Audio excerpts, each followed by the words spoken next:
Kisah diawali dengan kelopak bunga merah muda yang berguguran di atas genangan darah, bertepatan dengan sebuah langkah kaki yang menginjak genangan tersebut. Di sebuah area dengan langit yang memerah, sekumpulan besar seniman bela diri berkumpul menghadap sebuah bangunan tradisional. Di antara kerumunan tersebut, beberapa orang bertanya-tanya apakah tempat yang porak-poranda itu benar-benar sekte Gunung Hua. Seseorang menyatakan bahwa tragedi ini adalah perbuatan iblis dan mempertanyakan siapa yang telah membanjiri Gunung Hua dengan darah. Perhatian kerumunan teralihkan ketika melihat satu sosok berjalan mendekat dari arah bangunan. Sekte Gunung Hua telah dibantai habis hanya oleh satu orang. Seseorang dari kerumunan meneriakkan pertanyaannya mengenai apakah pendekar Plum Blossom masih hidup. Tanpa peringatan, sosok misterius itu melepaskan ledakan energi berwarna merah yang sangat dahsyat. Kerumunan menjadi panik dan saling memperingatkan saat serangan demi serangan terus menumbangkan banyak korban. Seorang tetua dari kerumunan menuntut agar penyerang itu menunjukkan wujudnya. Pria berambut gelap itu akhirnya menampakkan diri sambil menenteng sebuah kepala yang terpenggal. Kerumunan yang terdiri dari aliansi sekte Shaolin, Wudang, Cinceng, dan Namgung pun terdiam. Pria itu menyuruh mereka semua untuk diam. Ketika ditanya mengenai identitasnya dan alasannya melakukan pembantaian, pria itu hanya menggaruk kepalanya dengan pedang. Ia menjelaskan bahwa ia datang karena mendengar rumor bahwa Gunung Hua adalah sekte yang terkuat. Ia kemudian melemparkan kepala ketua sekte Gunung Hua yang dibawanya ke tanah sambil menyatakan bahwa rumor tersebut ternyata tidak benar. Melihat hal itu, kerumunan menyadari siapa pria tersebut. Pria itu melanjutkan perkataannya, mengasumsikan bahwa karena sekte-sekte lain telah berkumpul di sana, mereka pasti lebih kuat daripada Gunung Hua. Seorang tetua berteriak memintanya untuk cukup, menyatakan bahwa mereka berkumpul di sana untuk membunuhnya dan memberikan kedamaian bagi jiwa-jiwa Gunung Hua. Para seniman bela diri itu langsung melancarkan serangan gabungan secara serentak. Menghadapi hal itu, pria tersebut justru tersenyum dan menganggap tempat itu memang sangat seru. Pemandangan pertempuran tiba-tiba terdistorsi oleh efek digital. Pria berambut gelap itu terlihat sedang tersenyum sambil melepaskan perangkat virtual reality dari wajahnya. Ia menghela napas dan duduk di sebuah sofa dalam ruangan yang gelap. Ia merenungkan apakah serangan gabungan dari sebanyak itu orang di dalam game masih terlalu berat untuknya. Ia baru saja memainkan Murim Online, sebuah game realitas virtual yang terkenal karena adegan kekerasannya yang ekstrim. Meskipun banyak pihak yang menuntut agar layanan game tersebut ditutup, tidak ada game lain yang serupa dengannya. Pria itu bergumam bahwa ia harus menggunakan metode yang lebih hati-hati di lain waktu. Ia kemudian memperhatikan layar televisi yang menyiarkan berita tentang hilangnya Tuan Noh dari Daido Corporation dengan dugaan bahwa kasus tersebut adalah kasus pembunuhan. Adegan berpindah ke sebuah ruangan gelap yang sempit, di mana terdengar suara seseorang yang merintih memohon pertolongan. Pria berambut gelap itu menyeringai, lalu mengambil sebuah palu godam besar. Ia mendatangi tawanan yang terikat dan babak belur di lantai yang ternyata adalah Tuan Noh. Sambil menyandarkan palu di bahunya, pria itu menanyakan apakah tawanan tersebut ingin diampuni, lalu mencengkeram wajahnya. Tuan Noh menangis ketakutan, beralasan bahwa ia tidak tahu mengapa ia diculik dan merasa sama sekali tidak melakukan kesalahan. Sebagai tanggapan, pria berambut gelap itu melemparkan setumpuk foto ke lantai. Foto-foto berlumuran darah itu memperlihatkan Tuan Noh yang sedang menyiksa dan membunuh orang-orang. Pria itu menegaskan bahwa jika Tuan Noh tidak melakukan apa-apa, ia tidak mungkin berakhir menjadi mangsanya. Tuan Noh semakin panik menyatakan penyesalannya dan terus memohon ampunan. Pria berambut gelap itu menendang wajah Tuan Noh dan mengeluhkan betapa basi frasa permintaan tolong yang selalu ia dengar. Ia kemudian mengangkat palu godamnya dan menghantamkannya dengan beringas berkali-kali ke arah Tuan Noh. Di sudut ruangan yang sama, seorang tawanan bertubuh besar menyaksikan kejadian itu dengan ngeri dan bersumpah bahwa pria itu akan menjadi mayat. Pria berambut gelap itu pun beralih menyerang tawanan besar tersebut. Meski tawanan itu mencoba menangkis menggunakan pipa besi, ia dengan mudah dikalahkan dan terlempar ke lantai. Tawanan itu merangkak mundur sambil memohon agar pria itu menjauh karena ia tidak ingin mati. Kebanyakan manusia adalah mangsa, namun ada minoritas pemakan daging yang menyerang dan melahap mereka yang lebih lemah. Pria berambut gelap itu memposisikan dirinya sebagai pemburu yang secara khusus memburu para pemakan daging tersebut. Tiba-tiba, pintu ruangan didobrak. Sekelompok petugas polisi yang dipimpin oleh seorang pria bernama Dong Bongsu merangsek masuk. Dong Bongsu menyatakan bahwa pria berambut gelap itu ditangkap atas dugaan penculikan, penahanan ilegal, dan pembunuhan.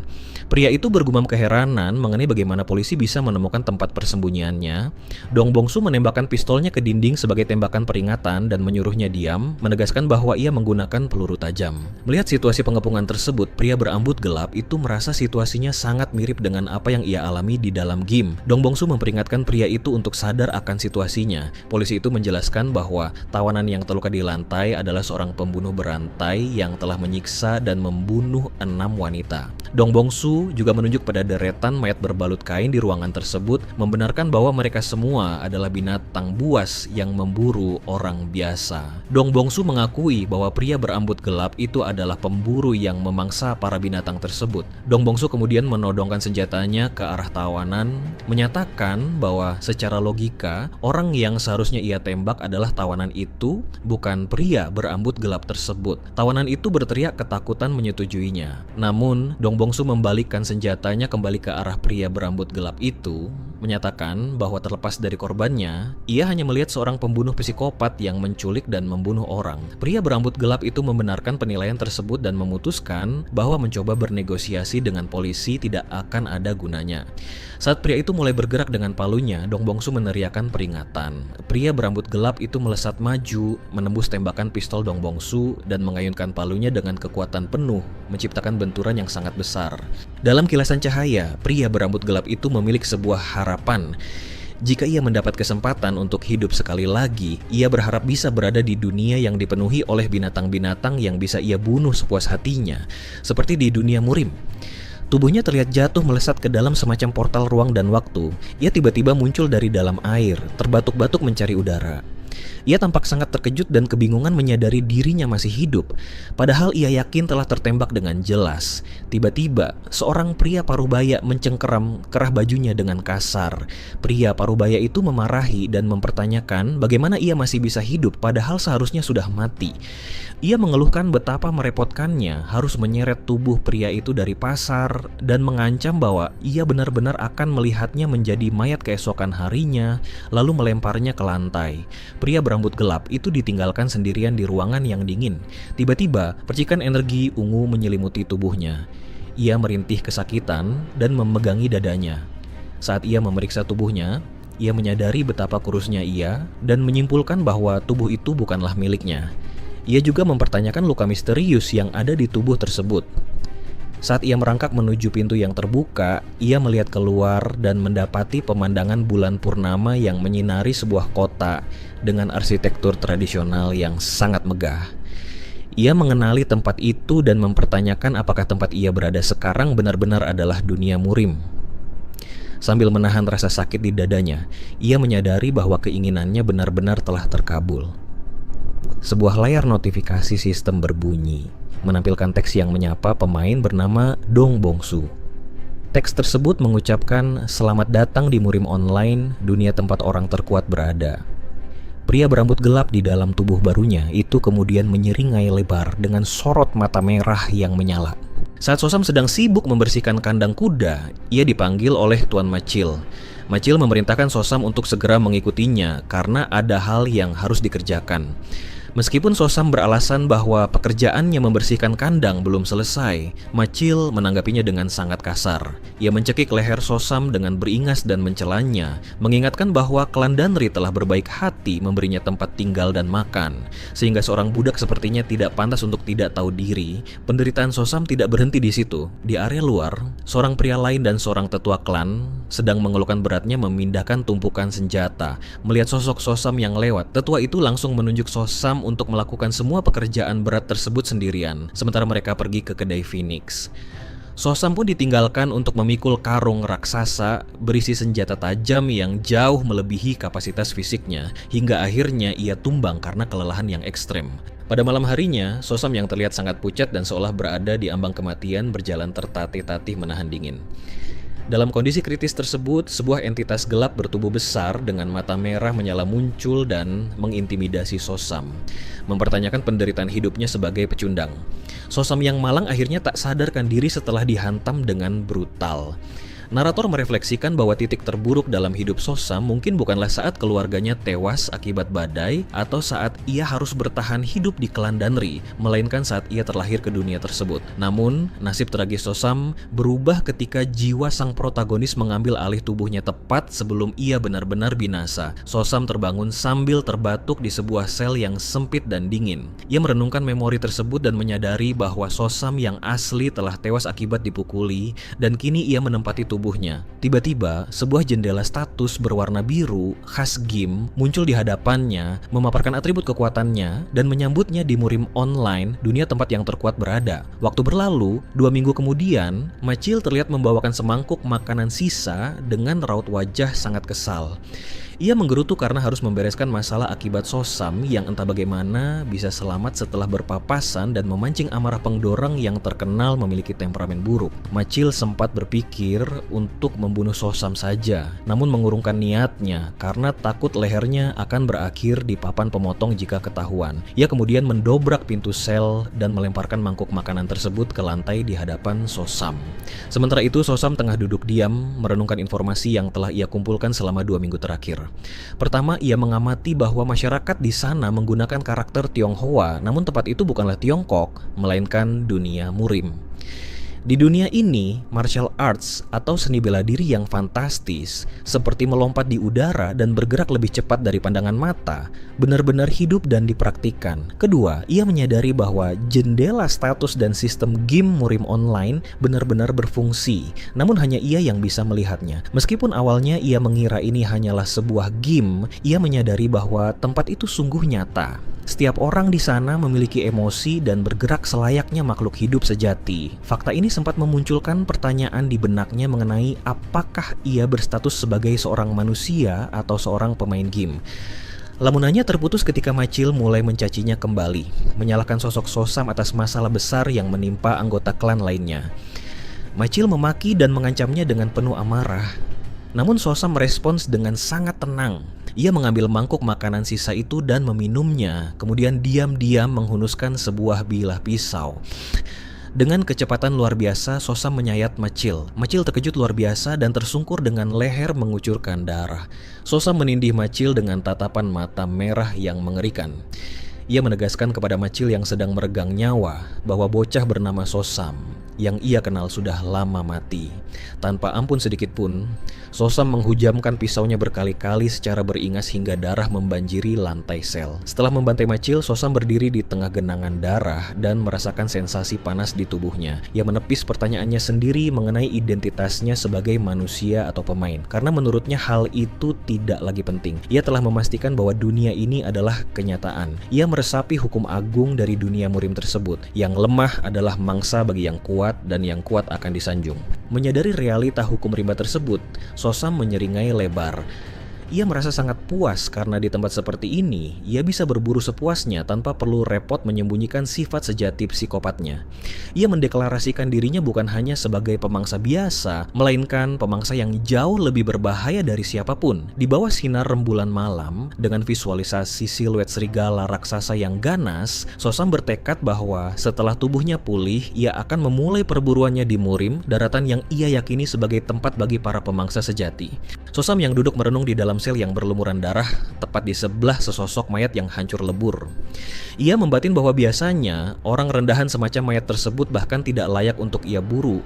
Namun ada satu hal penting yang perlu ia pastikan. Sosam kemudian memanggil menu sistemnya untuk membuka inventory. Sebuah portal ajaib berwarna biru muncul di hadapannya. Ia segera menyadari ada perbedaan besar pada sistem tersebut, alih-alih menggunakan sistem berbasis slot. Untuk setiap satu barang seperti pada game Murim Online umumnya, inventory miliknya kini berwujud satu ruang kosong yang sangat luas, yang ia perkirakan mencapai ukuran beberapa ratus meter persegi. Untuk menguji cara kerja sistem tersebut, Sosam menghampiri mayat di lantai dan menyentuh wajahnya dengan niat memasukkannya ke dalam inventory. Seketika tubuh tak bernyawa itu terdistorsi oleh efek digital dan tersedot lenyap ke dalam layar biru. Sosam merasa takjub melihat benda sebesar dan seberat itu bisa menghilang dalam sekejap. Menyadari betapa luar biasa kemampuannya ini, sebuah pertanyaan baru muncul di benaknya mengenai apakah makhluk hidup juga bisa dimasukkan ke dalam ruang tersebut dan apakah mereka akan tetap bertahan hidup di dalamnya. Ia bertekad untuk melakukan lebih banyak eksperimen di kemudian hari. Adegan beralih ke area pelataran luar sebuah kompleks bangunan tradisional yang megah di bawah langit biru. Ketika sedang menyapu lantai, Sosam tidak sengaja menabrak dua orang pekerja lain yang sedang mengobrol, dan salah satu dari mereka langsung mendorongnya dengan kasar. Tak lama kemudian, seorang pria parubaya bernama Machil mendatanginya. Machil menghina Sosam dengan sebutan si otak setengah dan menyinggung rumor bahwa Sosam kini telah menjadi bisu. Sosam hanya merespons hinaan itu dengan senyuman lebar yang bodoh dan suara gagap yang terputus-putus. Merasa muak melihat Sosam hanya berdiri melamun, Machil memerintahkannya untuk membawa seekor kuda berjalan-jalan keluar. Sosam hanya menunduk patuh sambil terus mengeluarkan suara tidak jelas, meninggalkan Machil yang menggerutu tentang susahnya mengurus orang yang cacat wicara. Sosam kemudian menuntun kuda tersebut menyusuri jalanan pasar yang sangat ramai. Di tengah perjalanan, sekelompok anak kecil nakal melempari kepalanya dengan batu hingga berdarah sambil mengejeknya sebagai orang bodoh yang tidak bisa berbicara. Mendapat perlakuan itu, langkah Sosam terhenti. Sesaat ia memancarkan aura membunuh yang sangat gelap dan menakutkan, hingga membuat salah satu anak penyerangnya menangis ketakutan. Namun, dalam sekejap mata, Sosam kembali memasang topeng bodohnya, menepuk-nepuk leher kudanya, dan pura-pura gagap seolah tidak terjadi apa-apa. Sepanjang jalan, ia terus menjadi bahan cibiran orang-orang dewasa di pasar yang menganggapnya sebagai orang idiot yang tidak berguna, sama sekali tidak menyadari predator berbahaya yang bersembunyi di balik cangkang rapuh tersebut. Kembali ke kompleks bangunan, Machil berjalan mendekati gudang senjata sambil mengeluh bahwa pria sepertinya tidak seharusnya terjebak melakukan tugas rendahan, seperti membersihkan senjata. Ia juga bertanya-tanya kemana perginya pria lain yang biasanya bertugas di sana. Saat membuka pintu gudang, Machil sangat terkejut melihat Sosam keluar dari dalam dengan membawa sapu. Ketika ia melihat ke dalam ruangan, seluruh senjata telah dibersihkan dan ditata dengan sangat berkilau. Sosam mengangguk sambil tersenyum lebar, membenarkan bahwa ia yang telah mengambil alih pekerjaan tersebut. Machil merasa keheranan dan berasumsi bahwa pengalaman nyaris mati yang menimpa Sosam baru-baru ini telah mengubah anak itu menjadi sosok yang rajin hingga mau mengerjakan hal yang tidak diperintahkan. Kejutan Machil belum berakhir. Sosam tiba-tiba menyerahkan sebuah kantong kain kecil kepadanya. Saat membukanya, Machil membelalakan mata melihat kantong itu berisi kepingan uang emas. Machil tertawa puas memuji Sosam karena mengira anak itu akhirnya belajar bagaimana cara dunia ini berputar dan menyuruhnya untuk terus bersikap patuh seperti itu. Saat Machil berbalik pergi sambil membawa kantong uang tersebut, raut wajah bodoh Sosam seketika lenyap, digantikan oleh tatapan mata merah yang sangat dingin. Sosam membatin bahwa Machil sangatlah bodoh karena tidak menyadari bahwa uang yang baru saja ia terima adalah ongkos perjalanannya menuju akhirat. Menjelang malam, di bawah langit senja dan deretan lampion merah, Machil berjalan menyusuri kota dengan senyum serakah sambil menimbang-nimbang kantong uangnya. Ia merasa sangat gembira karena kantongnya penuh hari ini. Daripada menghabiskan malam dengan pelacur murah yang biasa ia sewa bernama Aeng-Aeng, ia memutuskan untuk menemui seorang wanita cantik bernama Chuson. Machil tiba di depan sebuah rumah bordil bernama Phoenix Tavern. Sang pemilik tempat langsung menyambut kedatangannya dengan riang. Machil dengan angkuh menyuruh pemilik itu untuk memanggilkan Chuson. Pemilik tempat itu sempat terkejut dan ragu karena mengetahui kebiasaan Machil yang hanya menyewa aeng-aeng. Namun Machil segera melemparkan kantong uang tebalnya untuk membungkam keraguan tersebut. Setelah menerima uang itu dengan wajah semeringah, sang pemilik mempersilahkan Machil untuk menunggu di kamar paling ujung di lantai 2. Machil duduk bersila menanti di dalam kamar remang-remang yang hanya diterangi sebuah lampion kecil. Tak lama kemudian, pintu bergeser dan Chuson masuk, memperlihatkan sosok wanita dengan lekuk tubuh dan paras yang luar biasa menawan. Machil menatapnya dengan penuh gairah, menganggap bahwa kecantikan Eng-Aeng sama sekali tidak ada apa-apanya dibandingkan wanita di hadapannya ini. Ia mempersilahkan Chuson untuk duduk. Wanita itu dengan nada merendah meminta izin untuk menuangkan minuman, yang langsung disetujui dengan tawa mesum oleh Machil. Saat Chuson sibuk menuangkan minuman, Machil mulai melancarkan rayuannya, memuji kelembutan tangan wanita itu dan memintanya untuk duduk lebih dekat lagi. Tanpa disadari oleh Machil yang sedang tenggelam dalam nafsunya, dari balik celah sempit pintu kayu ruangan tersebut, sebelah mata merah menyala milik Sosam menatap tajam ke arahnya dari dalam kegelapan. Di luar bangunan Phoenix Tavern di bawah langit senja yang memerah, seorang pria gemuk pemilik kedai mengarahkan pelanggannya untuk menunggu di kamar paling ujung di lantai 2. Sembari ia menyiapkan seorang wanita penghibur bernama Chuson. Pemilik kedai itu bergumam sinis, meremehkan sang pelanggan yang memilih gadis yang masih pantas menjadi putrinya. Namun keserakahannya menutupi hal itu saat ia menatap sekantong koin di tangannya dan meyakinkan dirinya sendiri bahwa uang bukanlah sebuah dosa. Perhatian pemilik kedai itu teralihkan oleh kedatangan Sosam yang berdiri diam di ambang pintu. Sang pemilik kedai yang awalnya menyambut segera berubah sinis saat menyadari identitas Sosam. Ia menghardik dan menanyakan kemana si bisu itu akan pergi, lalu mengancam serta mengusirnya. Tanpa membalas dengan kata-kata, Sosam hanya merintih dengan nada bodoh sambil menyodorkan sebuah kantong. Mata pemilik kedai itu membelalak dan senyum tamaknya mengembang saat melihat kantong tersebut berisi penuh kepingan emas. Sebagai imbalan atas kekayaan mendadak itu, pemilik kedai mempersilahkan Sosam untuk menunggu di kamar kedua dari ujung di lantai 2 dan berjanji akan segera mengirimkan wanita bernama Aeng Aeng kepadanya. Sosam kemudian melangkah perlahan masuk ke dalam kedai. Di dalam sebuah ruangan remang-remang, seorang pria berbadan besar dengan pisau di tangannya tampak sedang menyandera seorang pria tua yang mulutnya disumpal. Saat pria berpisau itu tersenyum kejam menikmati situasinya, tubuhnya tiba-tiba ditarik paksa ke belakang oleh sebuah kekuatan dari dalam kegelapan. Ia meronta ketakutan dan mempertanyakan identitas sosok yang menyerangnya. Namun Sosam yang bersembunyi di balik bayang-bayang langsung menggorok leher pria itu tanpa ragu.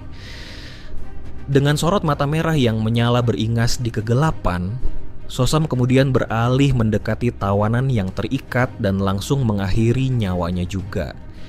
Sambil memegangi kepala korbannya yang berlumuran darah, Sosam menyeringai lebar dengan raut wajah psikopat yang menakutkan. Di sudut ruangan yang sama, seorang wanita tampak tertidur lelap tanpa busana di atas kasur, sama sekali tidak menyadari pembantaian senyap yang baru saja terjadi.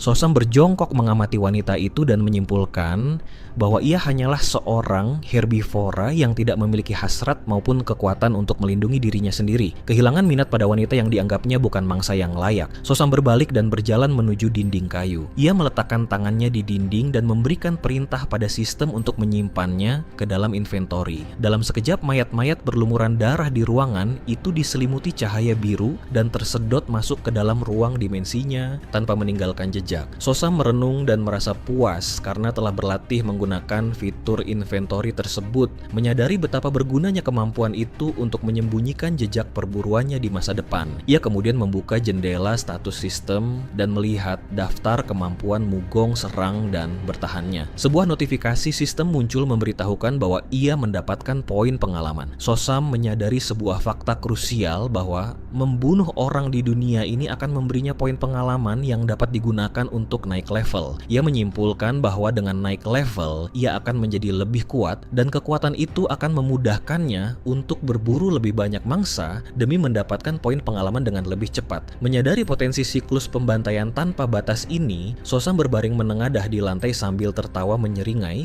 membayangkan bahwa di dunia murim ini ia bisa mencapai kekuatan yang tak terukur. Ia menganggap dunia luar biasa ini sangat sempurna untuknya, meski sempat mengeluhkan betapa sayangnya tidak ada kamera di tempat itu untuk merekam aksinya. Sementara itu di lorong kedai, pemilik kedai yang gemuk berjalan menghampiri seorang pelayan wanita. Ia memastikan apakah pelayan bernama Aeng Aeng itu sudah bersiap dan menyuruhnya untuk segera masuk ke kamar Sosam. Ia mengingatkan bahwa meskipun pelanggan mereka bisu, orang yang sudah membayar tetaplah seorang pelanggan yang harus dilayani. Aeng Aeng menyetujuinya dan segera membuka pintu kamar geser sambil meminta maaf atas keterlambatannya. Di saat yang bersamaan, pemilik kedai berjalan menuju kamar paling ujung di lantai 2. Ia menggerutu tentang betapa lamanya Machil dan Choseon berada di dalam kamar dan bertanya-tanya apakah mereka sedang mencoba membuat anak. Ia mengetuk pintu dan memanggil nama Machil, mendesaknya untuk segera keluar karena pelanggan lain sudah menunggu dan Choseon juga butuh istirahat. Tidak ada jawaban sama sekali dari dalam kamar. Merasa diabaikan dan mulai kehabisan kesabaran, pemilik kedai itu meneriakkan nama Machil dan menggeser pintu dengan kasar. Namun, pemandangan di dalam kamar menghentikan napasnya seketika. Choseon tampak terbangun dengan wajah kebingungan sambil menarik selimutnya untuk menutupi tubuh, sementara tepat di tengah ruangan, tubuh besar Machil tergantung kaku dengan leher terjerat kain yang diikatkan ke langit-langit. Kakinya berayun perlahan di udara. Dengan mata melotot ngeri dan tubuh gemetar, pemilik kedai itu hanya bisa menggumamkan nama Machil dengan tatapan penuh keputusasaan dan ketidakpercayaan. Tanah Anhui yang dibatasi oleh Sungai Huai di utara dan Sungai Yangtze di tengah dikenal sejak zaman kuno sebagai dataran subur dan pusat perdagangan. Kekayaan wilayah tersebut turut mengundang berkumpulnya para pencuri dan preman. Ketika gerombolan bandit dan faksi sesat merajalela, banyak klan dan sekte didirikan di Anhui untuk menegakkan kode murim. Dua klan yang paling menonjol adalah klan Namgung, yang merupakan salah satu dari 5 klan besar dataran tengah, serta klan Danri. Meskipun secara keseluruhan tidak sebanding dengan klan Namgung, klan Danri memiliki pasukan tempur khusus bernama Divisi Pedang Silang Langit, serta kelompok intelijen dan penegak hukum yang sangat ditakuti bernama Pasukan Gagak Hitam. Kemampuan pengumpulan informasi pasukan Gagak Hitam sangatlah luar biasa, bahkan hingga membuat sekte pengemis enggan menduduki peringkat kedua di bawah mereka dalam urusan informasi. Baru-baru ini, pasukan Gagak Hitam tengah dihadapkan pada sebuah kasus yang rumit. Di Aula Gagak Hitam, seorang bawahan memberikan laporan kepada pemimpin pasukan Gagak Hitam, Gidehyo, mengenai rentetan kematian misterius yang mewabah. Gidehyo mengeluhkan bahwa hampir 100 orang telah kehilangan nyawa secara tak wajar dalam beberapa bulan terakhir. Sebuah angka yang jauh melebihi kebiasaan. Ia merasa janggal karena semua bukti dan keadaan di lokasi kejadian secara sempurna dan mutlak mengarah pada kesimpulan bahwa tidak ada campur tangan pihak luar. Gidehyo kemudian menanyakan identitas korban yang pertama kali ditemukan tiada. Bawahannya menjelaskan bahwa korban pertama adalah Machil, seorang perajin persenjataan dari klan Danri. Setelah mengetahui bahwa Machil ditemukan tak bernyawa di sebuah penginapan bernama Kedai Phoenix, Gidehyo memutuskan untuk pergi menyelidiki lokasi kejadian secara langsung dan mengabaikan saran bawahannya yang menganggap pemimpin regu tidak perlu turun tangan untuk kasus tersebut. Setibanya di Kedai Phoenix, bawahan tersebut menunjukkan kamar tempat ia dan wanita penghibur bernama Choseon menemukan Machil telah tiada. Gidehyo menganalisis ruangan tersebut dan merenungkan kemungkinan bahwa wabah insiden ini sebenarnya adalah serangkaian tindakan terencana dari pihak tersembunyi. Ia menanyakan bagaimana pelakunya bisa masuk tanpa terlihat. Bawahannya meyakinkan bahwa ruangan tersebut telah digeledah dan tidak memiliki celah masuk sama sekali. Gidehyo sempat mencurigai celah dari balok-balok di langit-langit ruangan, namun bawahannya kembali menjelaskan bahwa balok tersebut mustahil ditarik keluar tanpa membongkar balok penopangnya terlebih dahulu. Hal ini membuat Gidehyo mulai mempertanyakan kembali kebenaran kasus kematian tersebut. Ia kemudian menanyakan apakah ada orang di kamar sebelah saat Machil meninggal. Bawahannya membenarkan bahwa ada tamu lain yang tiba di waktu yang hampir bersamaan dengan Machil, yaitu Sosam dari klan Danri. Sementara itu, di sebuah area pasar, Sosam terlihat sedang menuntun seekor kuda sambil mengamati jendela status sistemnya. Ia menyadari bahwa poin pengalaman yang didapatnya dari menaklukkan seorang pria beberapa waktu lalu jauh lebih besar dari sebelumnya, yang menandakan bahwa lawan tersebut adalah seorang ahli bela diri. Sosam menyadari aturan sistem bahwa mengalahkan seseorang yang lebih kuat akan menghasilkan poin pengalaman yang lebih besar. Namun, ia sadar jika ia bertarung melawan ahli bela diri sungguhan saat ini, ia pasti akan kalah karena prajurit terlemah dari klan Danri pun masih lebih kuat darinya. Ia menyimpulkan bahwa ia membutuhkan mangsa yang bisa menjembatani jarak kekuatan antara rakyat biasa dan ahli bela diri. Perhatian Sosam teralihkan ketika sekelompok preman jalanan menghampirinya. Pemimpin preman yang giginya ompong itu mengejek Sosam karena mengabaikan dan tidak menyapa mereka sebagai senior.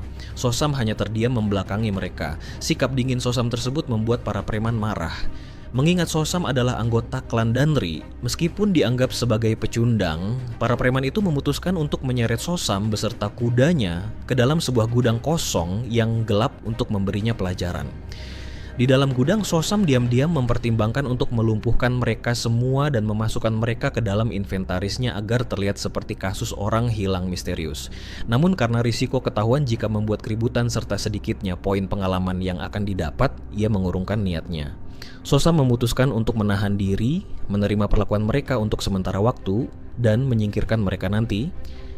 Aksi intimidasi tersebut seketika terhenti ketika seorang pria bernama Tuan Jang Ho masuk dan menegur para preman karena tidak membawa targetnya dengan baik. Jang Ho mengagumi kuda yang dibawa Sosam dan menyatakan niatnya untuk menghadiahkan kuda tersebut kepada pemimpin perkumpulan gelap yang sangat menyukai kuda. Sosam yang sedari tadi diam langsung menyadari aura berbahaya yang sangat terang-terangan dari Jang Ho dan menyimpulkan bahwa merampas kuda tersebut memang menjadi tujuan utamanya sejak awal. Sosam pun bergumam bahwa pria itu telah telah salah memilih mangsa. Jang Ho yang menatap remeh memberikan ancaman bahwa ia tidak akan bertanya 2 kali. Menanggapi hal itu, So-sam membalas tatapannya dan menanyakan mengapa Jang Ho terus menunda-nunda jika memang ingin cepat menyingkirkannya. Para preman di sana terkejut mendengar So-sam dapat berbicara tanpa gagap.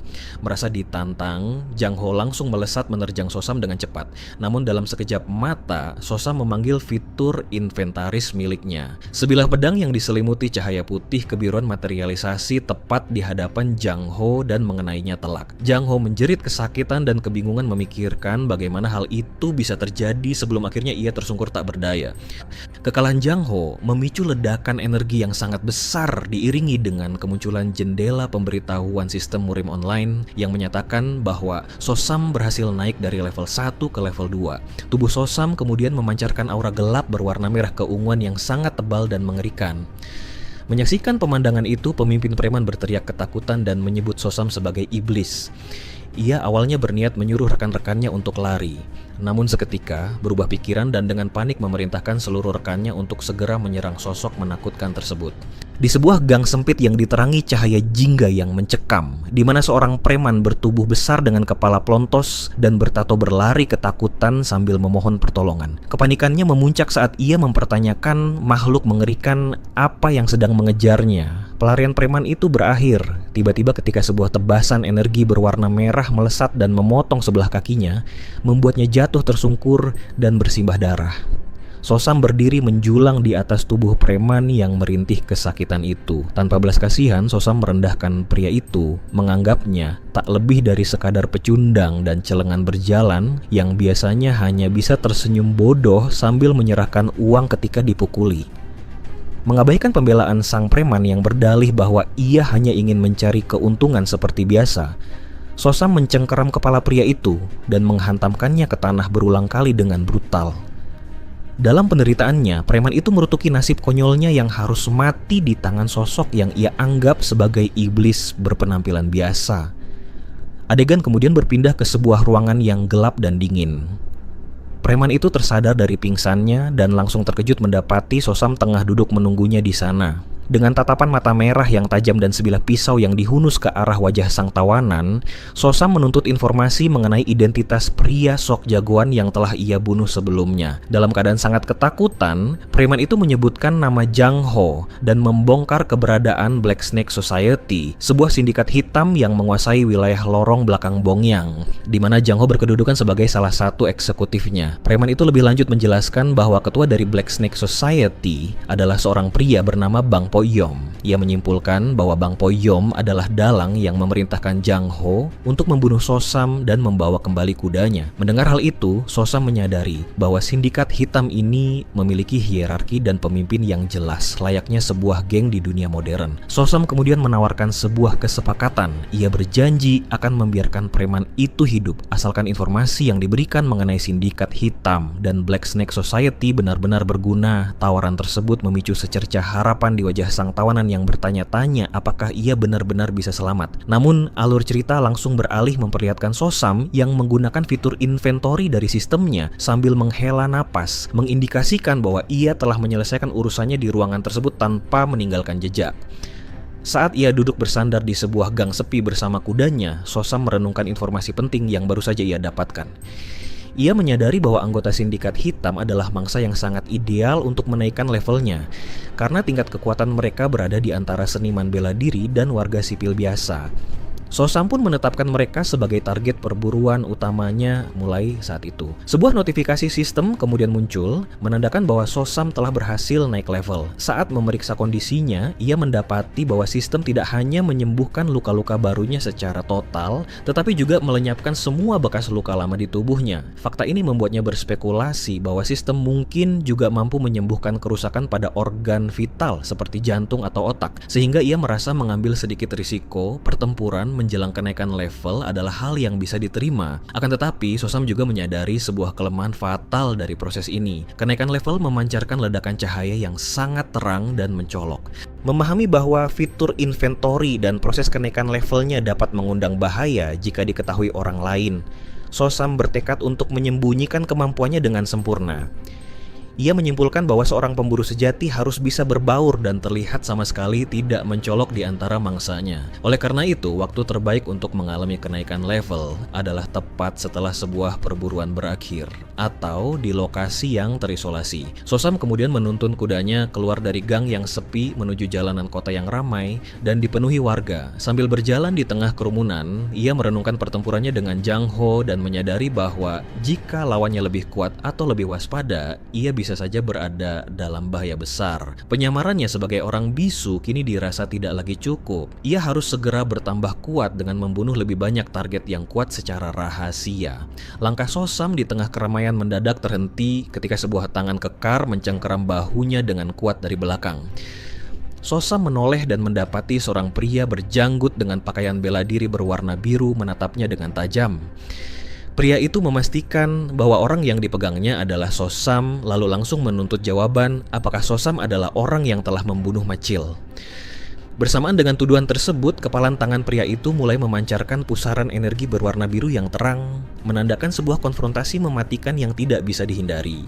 Sebuah layar notifikasi sistem muncul di hadapan pemuda itu, memberitahukan tentang terjadinya kesalahan kritis pada sistem murim online yang seharusnya tidak mengganggu jalannya permainan. Pemuda itu menyimpulkan bahwa kesalahan ini muncul setelah ia mencapai level 2. Kemungkinan besar disebabkan oleh ketidaksesuaian karena dirinya dan sistem game tersebut beroperasi di dunia nyata pada waktu yang bersamaan. Ia sempat merenungkan apakah keberadaannya di dunia itu sendiri merupakan sebuah kesalahan kritis. Namun ia menganggap hal itu sudah terlambat untuk dipermasalahkan. Saat memeriksa jendela statusnya, ia menyadari bahwa nilai atributnya yang sebelumnya hanya menampilkan tanda tanya, kini telah berubah menjadi bilah indikator. Ia menduga hal ini terjadi karena realitas tidak dapat diukur secara eksak layaknya sebuah game. Ia kemudian membuka panel kemampuan dan melihat daftar kemampuan pasif dasar seperti tebas, tusuk, tangkis, dan lempar yang umum didapatkan saat membuat karakter. Namun perhatiannya tertuju pada sebuah kemampuan baru bernama Mata Roh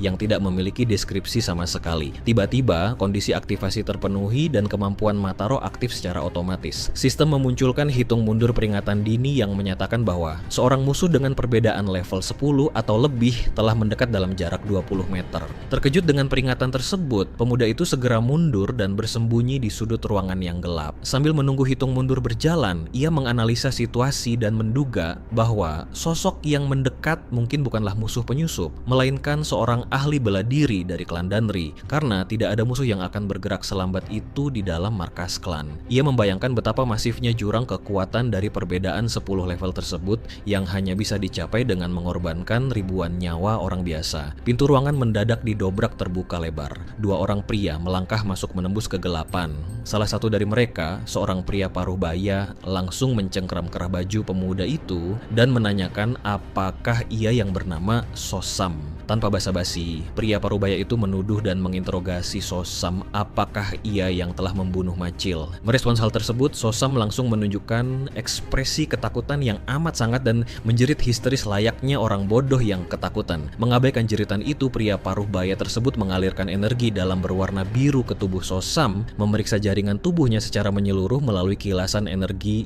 berbentuk kerangka. Setelah menarik kembali energinya, pria parubaya itu tampak berpikir sejenak sebelum akhirnya mengajak bawahannya untuk pergi. Bawahannya tampak kebingungan, namun tetap mematuhi perintah kaptennya dan meninggalkan Sosam sendirian. Sepeninggal mereka, Sosam seketika menghentikan akting ketakutannya. Di tengah ruangan yang sepi, sepasang matanya kembali menyala, merah memancarkan tatapan predator yang dingin.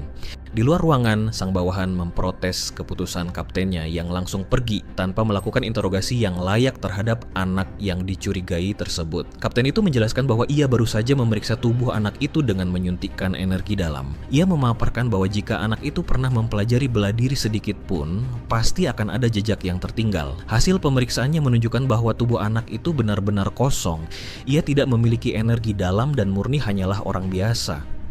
Sang kapten kemudian menatap bulan purnama di langit, merenungkan apakah rentetan kematian yang terjadi belakangan ini benar-benar wabah bunuh diri dan bukan pembunuhan, serta mengkhawatirkan berapa banyak lagi nyawa yang akan melayang. Berlawanan dengan kekhawatiran kapten bernama Gi Dehyo tersebut. Pada malam ketika bulan bersinar dengan ganjil, wabah bunuh diri misterius itu secara mengejutkan menghilang dari wilayah Bongyang.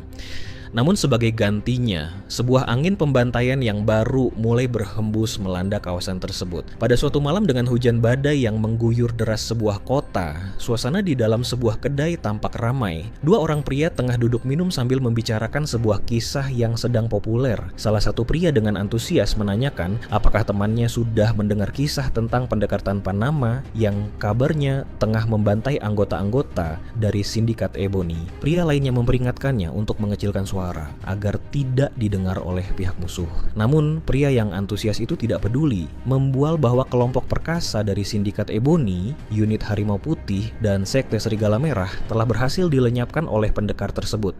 Meskipun temannya kembali mengingatkan bahwa perkumpulan ular hitam masih tersisa dan sangat berbahaya jika mereka mendengar percakapan itu, pria tersebut tetap yakin bahwa sang pendekar tanpa nama akan segera menghancurkan kelompok bajingan itu seutuhnya. Tanpa mereka sadari, sesosok misterius yang mengenakan jubah hitam lusuh dan topi caping lebar tengah duduk diam membelakangi mereka, mendengarkan seluruh percakapan tersebut. Sosok berjubah itu kemudian bangkit dan melangkah keluar dari kedai menembus hujan yang menderas. Diiringi kilatan petir yang menyambar terang di langit malam, sosok itu berdiri diam menatap sebuah bangunan gerbang tradisional yang besar, bersiap menyongsong perburuan selanjutnya.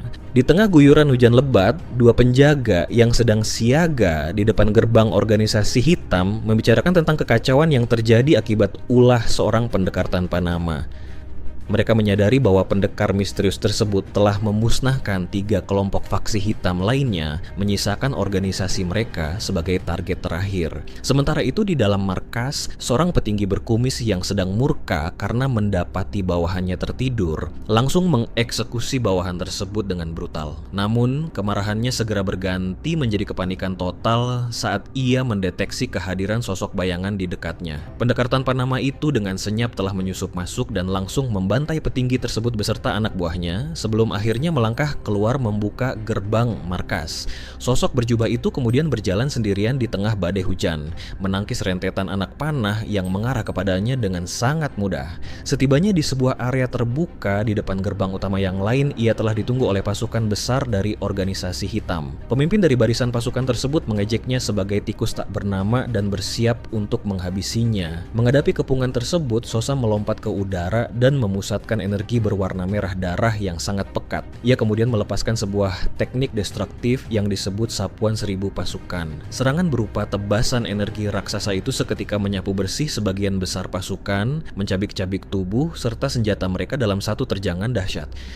Meskipun dihinggapi ketakutan yang luar biasa, sisa-sisa pasukan yang masih hidup mencoba memaksakan diri untuk menyerang balik secara serentak. Sosa menyambut mereka dengan tebasan demi tebasan yang sangat cepat, merobek barisan musuh tanpa ampun. Ketika seorang anggota musuh bertubuh besar mencoba menyerangnya dari jarak dekat menggunakan belati dengan anggapan bahwa ia telah menemukan celah, Sosa merespons dengan mengaktifkan fitur inventory dari sistemnya. Seketika, rentetan pedang bercahaya biru meluncur deras dari dalam portal dimensi dan membombardir penyerang tersebut, meninggalkan keputusasaan di benak musuh mengenai bagaimana ia bisa mengeluarkan pedang sebanyak itu. Di tengah pembantaian, seorang pria tua dari kubu musuh sempat mengira bahwa tebasan pedangnya berhasil mengenai Sosa.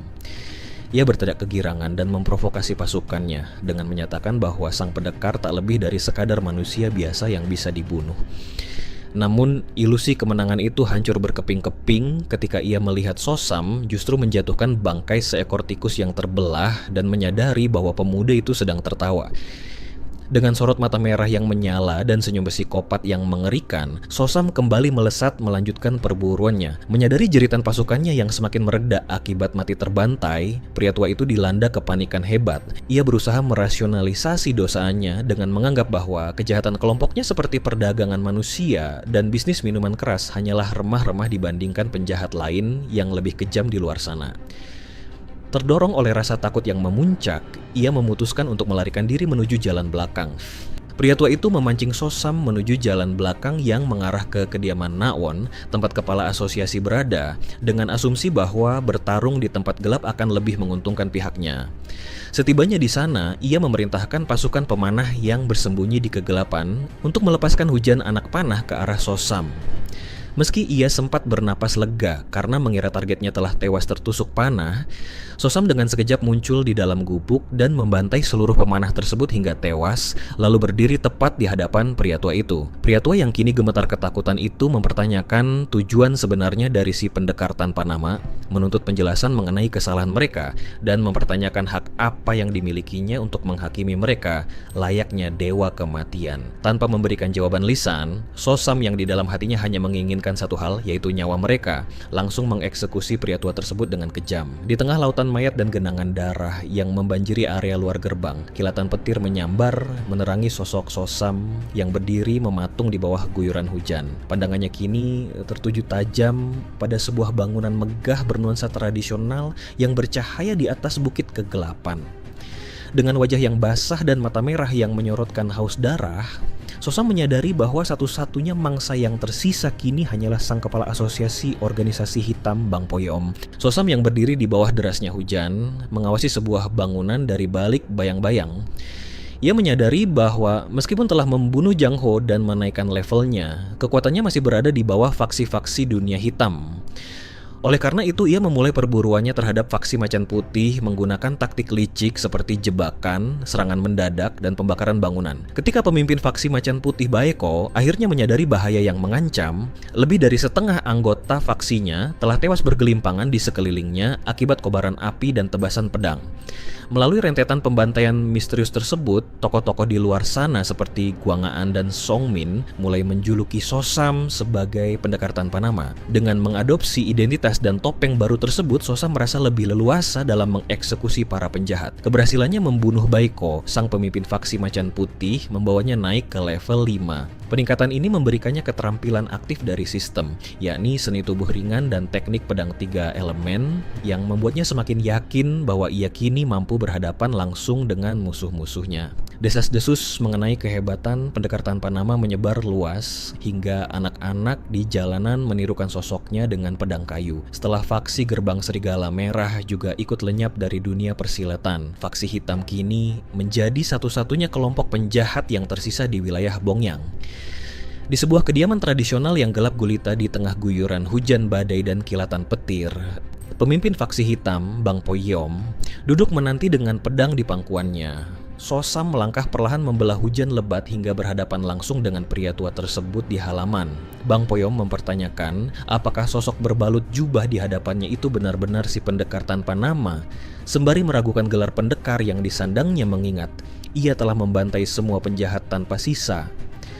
Dengan seringai lebar yang mengerikan dan mata merah yang menyala, Sosam membenarkan bahwa ia memang bukanlah seorang pendekar. Mendengar hal itu, Bang Poyom tertawa sambil menutupi wajahnya, menyadari bahwa pemuda itu telah menipu seluruh penduduk Bongyang. Namun, Sosam menepisnya dengan menyatakan bahwa ia tidak pernah menipu siapapun. Orang-orang itulah yang menipu diri mereka sendiri. Dengan langsung mempercayai rumor tersebut, menganggap lawannya sangat menarik, Bang Poyom mencabut pedangnya yang bersinar biru dan menyatakan bahwa ia tidak akan menyesal, bahkan jika ia harus menyeberangi Sungai Kematian, Samdocheon. Pada hari itu, ia menantang Sosam untuk maju beradu kekuatan, tidak peduli apakah lawannya itu pendekar tanpa nama atau bukan. Dalam sekejap, keduanya melesat maju, memicu bentrokan hebat di tengah genangan air. Pertukaran tebasan pedang terjadi dalam kecepatan tinggi, memancarkan benturan antara aura biru terang Bang Poyom dan aura gelap kemerahan dari Sosam. Di tengah sengitnya pertarungan, Bang Poyom melihat sebuah celah pertahanan. Sosam awalnya memperhitungkan bahwa jangkauan serangan musuhnya terlalu pendek dan tidak akan bisa mengenainya. Namun di luar dugaannya, ujung pedang Bang Poyom berhasil merobek bahu dan dadanya hingga darah muncrat ke udara. Memanfaatkan momentum tersebut, Bang Poyom mencibir kondisi fisik Sosam yang tidak prima dan terus melancarkan rentetan serangan buas yang secara khusus mengincar area luka tersebut. Menyadari dirinya akan perlahan kalah jika terus bertahan, Sosam mengambil keputusan ekstrim untuk mengorbankan dagingnya sendiri. Ia menerjang maju menembus pertahanan musuh untuk melancarkan teknik pedang 3 elemen. Bang Poyom yang awalnya terkejut ternyata telah menyiapkan jebakan mematikan berupa serangan pedang berantai. Pedangnya tiba-tiba terurai menjadi bilah-bilah berantai yang memanjang bak cambuk, langsung menyayat dan mencabik-cabik tubuh Sosam secara telak.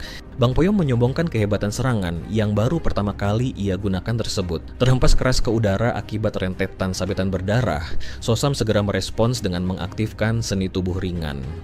Ia berhasil menstabilkan tubuhnya di udara dan mendarat, meluncur mundur di atas pelataran batu yang hancur. Walaupun napasnya terengah-engah dan tubuhnya dipenuhi luka sayatan, Sosam masih berdiri tegak sambil mencengkeram erat pedangnya. Di sisi lain, energi pedang berantai milik Bang Poyom bermanifestasi menjadi penampakan seekor ular biru raksasa yang mendesis mengancam. Bang Poyom menatap remeh dan mengkritik gaya bertarung Sosam. Ia menilai bahwa tindakan menjadikan tubuh sendiri sebagai umpan bukanlah cara bertarung seorang pendekar, melainkan taktik seorang pembunuh bayaran atau pemburu. Ia menceramahi bahwa dalam pertarungan hidup dan mati antar pendekar, pihak yang mampu menyembunyikan lebih banyak kartu as akan menjadi pemenang, dan Sosam telah melakukan kesalahan fatal karena memiliki lebih sedikit teknik rahasia. Berasumsi bahwa musuhnya sudah tidak memiliki sisa tenaga, Bang Poyom mendeklarasikan kematian Sosam, memanggilnya sebagai pembunuh iblis tanpa nama, seraya mengarahkan kepala ular biru raksasa tersebut untuk menerkamnya. Menghadapi serangan ular energi biru raksasa yang dilepaskan oleh Bang Poyom, Sosam tidak gentar dan justru menerjang maju menembus badai-badai petir. Debu tebal seketika mengepul menutupi area pertarungan akibat benturan serangan mematikan tersebut. Bang Poyom yang merasa di atas angin mengira kepulan debu itu adalah usaha sia-sia lawannya untuk bersembunyi. Dengan penuh kemenangan, ia mengarahkan senjatanya untuk menerkam sosok di balik debu tersebut. Namun, keterkejutan melanda sang ketua saat ia menyadari bahwa sosok yang tertusuk oleh senjatanya bukanlah Sosam, melainkan mayat salah satu anggota faksi hitam miliknya sendiri yang sengaja dijadikan umpan. Memanfaatkan kelengahan lawannya, Sosam melancarkan serangan kejutan dari udara. Menggunakan teknik pedang 3 kekuatan, bentuk kedua ia melepaskan sebuah tebasan penghantam inti yang meluncur turun bagaikan pilar cahaya yang menyilaukan.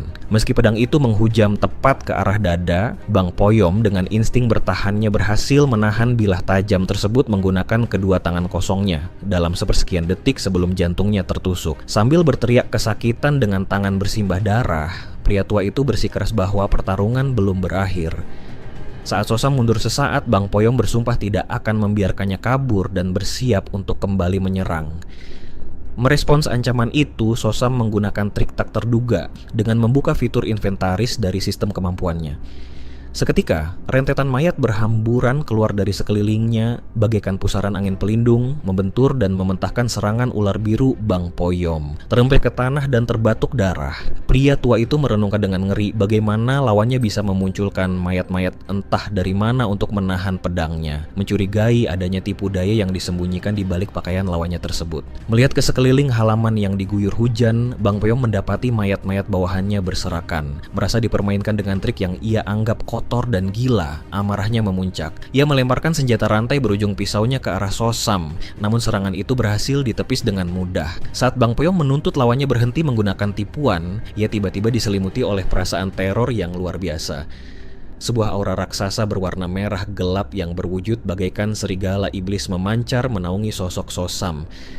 Kengerian menyergap Bang Poyom saat ia menyadari bahwa kini dirinya lah yang telah berubah menjadi mangsa buruan. Dalam keputusasaan yang membabi buta, Bang Poyom menyerang ke depan, namun lagi-lagi ia harus mendapati kenyataan pahit bahwa senjatanya hanya menembus mayat bawahannya sendiri. Di tengah lautan mayat tersebut, Sosam melangkah maju dalam diam dan menusukkan pedangnya ke dada Bang Poyom yang sudah tak berdaya. Dalam kondisi sekarat, ketua faksi itu menanyakan alasan sebenarnya mengapa pemuda itu membantai seluruh anggota faksi hitam di Bongyang. Sosam secara retoris mempertanyakan apakah sebuah alasan memang diperlukan. Dalam pandangannya, sejak zaman purba ketika manusia masih menyerupai kera hingga saat peradaban modern yang dipenuhi gedung pencakar langit dibangun, manusia selalu saling membunuh.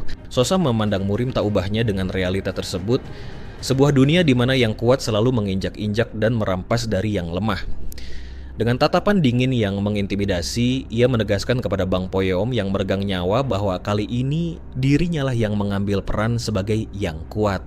Sebuah pilar cahaya raksasa seketika meledak ke angkasa menerangi kegelapan malam, menandai eksekusi akhir di tempat tersebut. Sosam berjalan tenang meninggalkan reruntuhan bangunan menembus hujan, membersihkan sisa darah dari pedangnya. Dengan tewasnya setiap anggota faksi hitam di Songyang, ia menyadari bahwa semua persiapannya di wilayah tersebut telah selesai. Memamerkan senyum psikopatnya yang mengerikan dengan sorot mata merah yang menyala buas, ia memutuskan bahwa inilah saatnya melangkah ke tahap berikutnya. Ia bertekad untuk terjun langsung ke dalam Jianghu Murim, sebuah tempat di mana yang kuat menjadi lebih kuat dan mangsa akan jauh lebih sulit untuk diburu. Sementara itu, jauh dari lokasi pertempuran, kilatan petir menyambar di atas sebuah benteng pegunungan raksasa yang tampak angker. Di dalam sebuah aula remang-remang berlentera merah di dalam benteng tersebut, puluhan anggota berpakaian seragam menunduk hormat di hadapan sesosok pemimpin misterius yang duduk dalam bayangan di atas singgasana. Sang pemimpin menanyakan sisa waktu yang ada sebelum dimulainya perang ortodoks iblis. Setelah salah satu bawahannya mengonfirmasi bahwa waktunya tersisa 2 tahun lagi, sang pemimpin menyimpulkan bahwa sudah saatnya untuk perlahan memulai rencana besar mereka. Ia kemudian memanggil seorang pria bernama Guang Wun, memerintahkannya untuk segera melaksanakan siasat pertama. Sambil menunduk patuh, Guang Wun menyatakan kesiapannya untuk menjalankan perintah tersebut.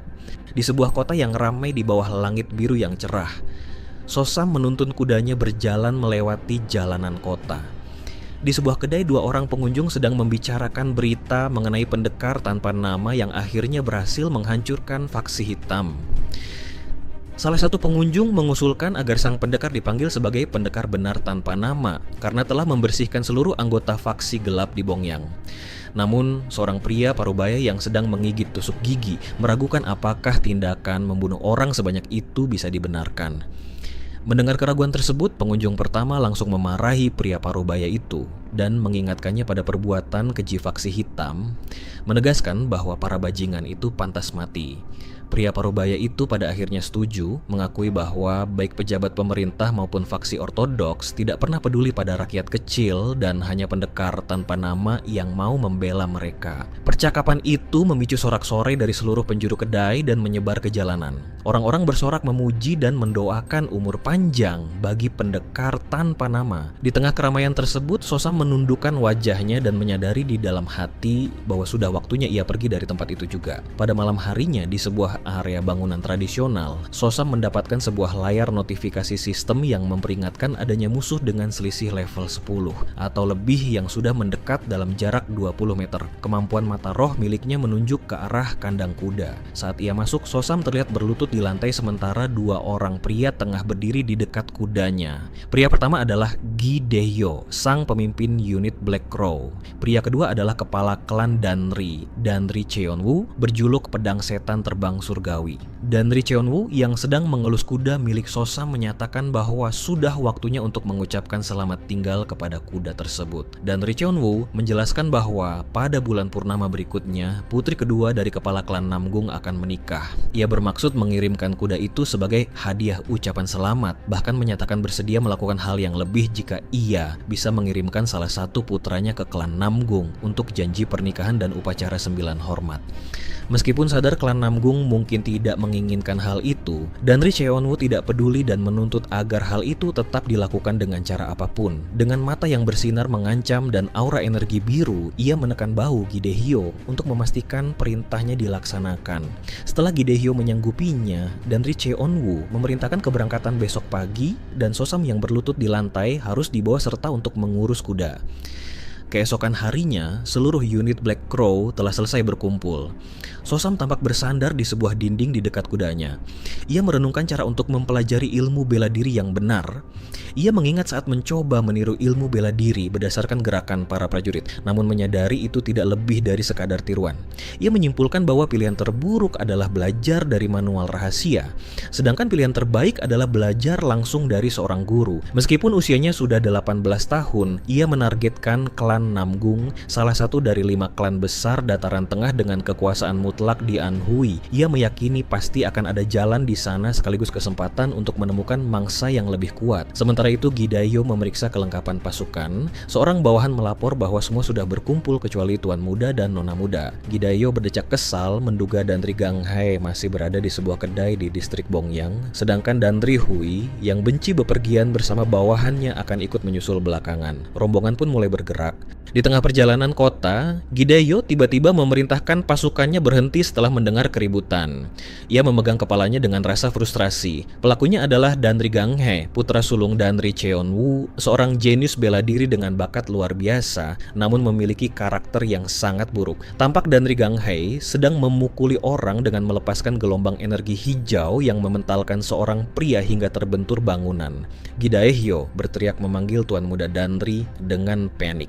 Sosam terkejut melihat kejadian tersebut. Tiba-tiba, notifikasi sistem kembali berbunyi, memberikan peringatan musuh dengan selisih level 10 atau lebih. Pria yang menjadi korban pukulan tadi merangkak bangun dan meneriakkan makian kepada Danri Ganghae. Namun, saat pria itu hendak menyerang, rentetan tebasan energi kilat hijau yang sangat cepat menyambarnya dengan ganas. Gidaeyo dan pasukannya terbelalak ketakutan, sementara Sosam justru menyeringai lebar. Menganggap sosok penyerang itu sebagai seorang guru, ia mengaktifkan mata roh miliknya. Pemandangan berpusat pada seorang kakek tua dengan rambut dan janggut putih acak-acakan yang tengah menginjak tubuh pria tadi. Kakek tua itu diselimuti balutan aura petir hijau yang menguar dahsyat dari tubuhnya, menunjukkan sebuah kemampuan yang luar biasa. Sosam menerima peringatan dari sistem bahwa musuh dengan perbedaan level 10 atau lebih telah mendekat dalam jarak 20 meter. Peringatan tersebut bertepatan dengan erangan kesakitan Tuan Muda Danri yang batuk berdarah akibat dikelilingi oleh rentetan sambaran energi hijau. Tuan Muda Danri yang marah mencoba mengutuk sosok penyerangnya, namun belum sempat ia menyelesaikan perkataannya, sebuah injakan energi hijau langsung menghantam dan membungkamnya. Sosam mengamati dan menyadari bahwa penyerang tersebut adalah seorang master beraura petir hijau dengan keahlian yang sangat luar biasa. Sang master terus menginjak Tuan Muda Danri tanpa ampun hingga Gidaeyo berlari mendekat. Gidaeyo menuntut sang master untuk menghentikan tindakannya dan mempertanyakan identitasnya. Gidaeyo kemudian memperkenalkan dirinya secara lugas sebagai pemimpin unit Black Crow dari Danri Clan dan memperingatkan bahwa orang yang sedang disiksa itu adalah Tuan Muda Danri. Sambil bersiap mencabut pedangnya, Gidaeyo mengancam tidak akan tinggal diam jika sang master tidak segera menyingkirkan kakinya. Melihat situasi tersebut, Sosam menyadari bahwa Gidaeyo pun sama sekali tidak mengenali identitas sang master, sehingga ia menyimpulkan bahwa master itu pasti berasal dari luar wilayah Anhui.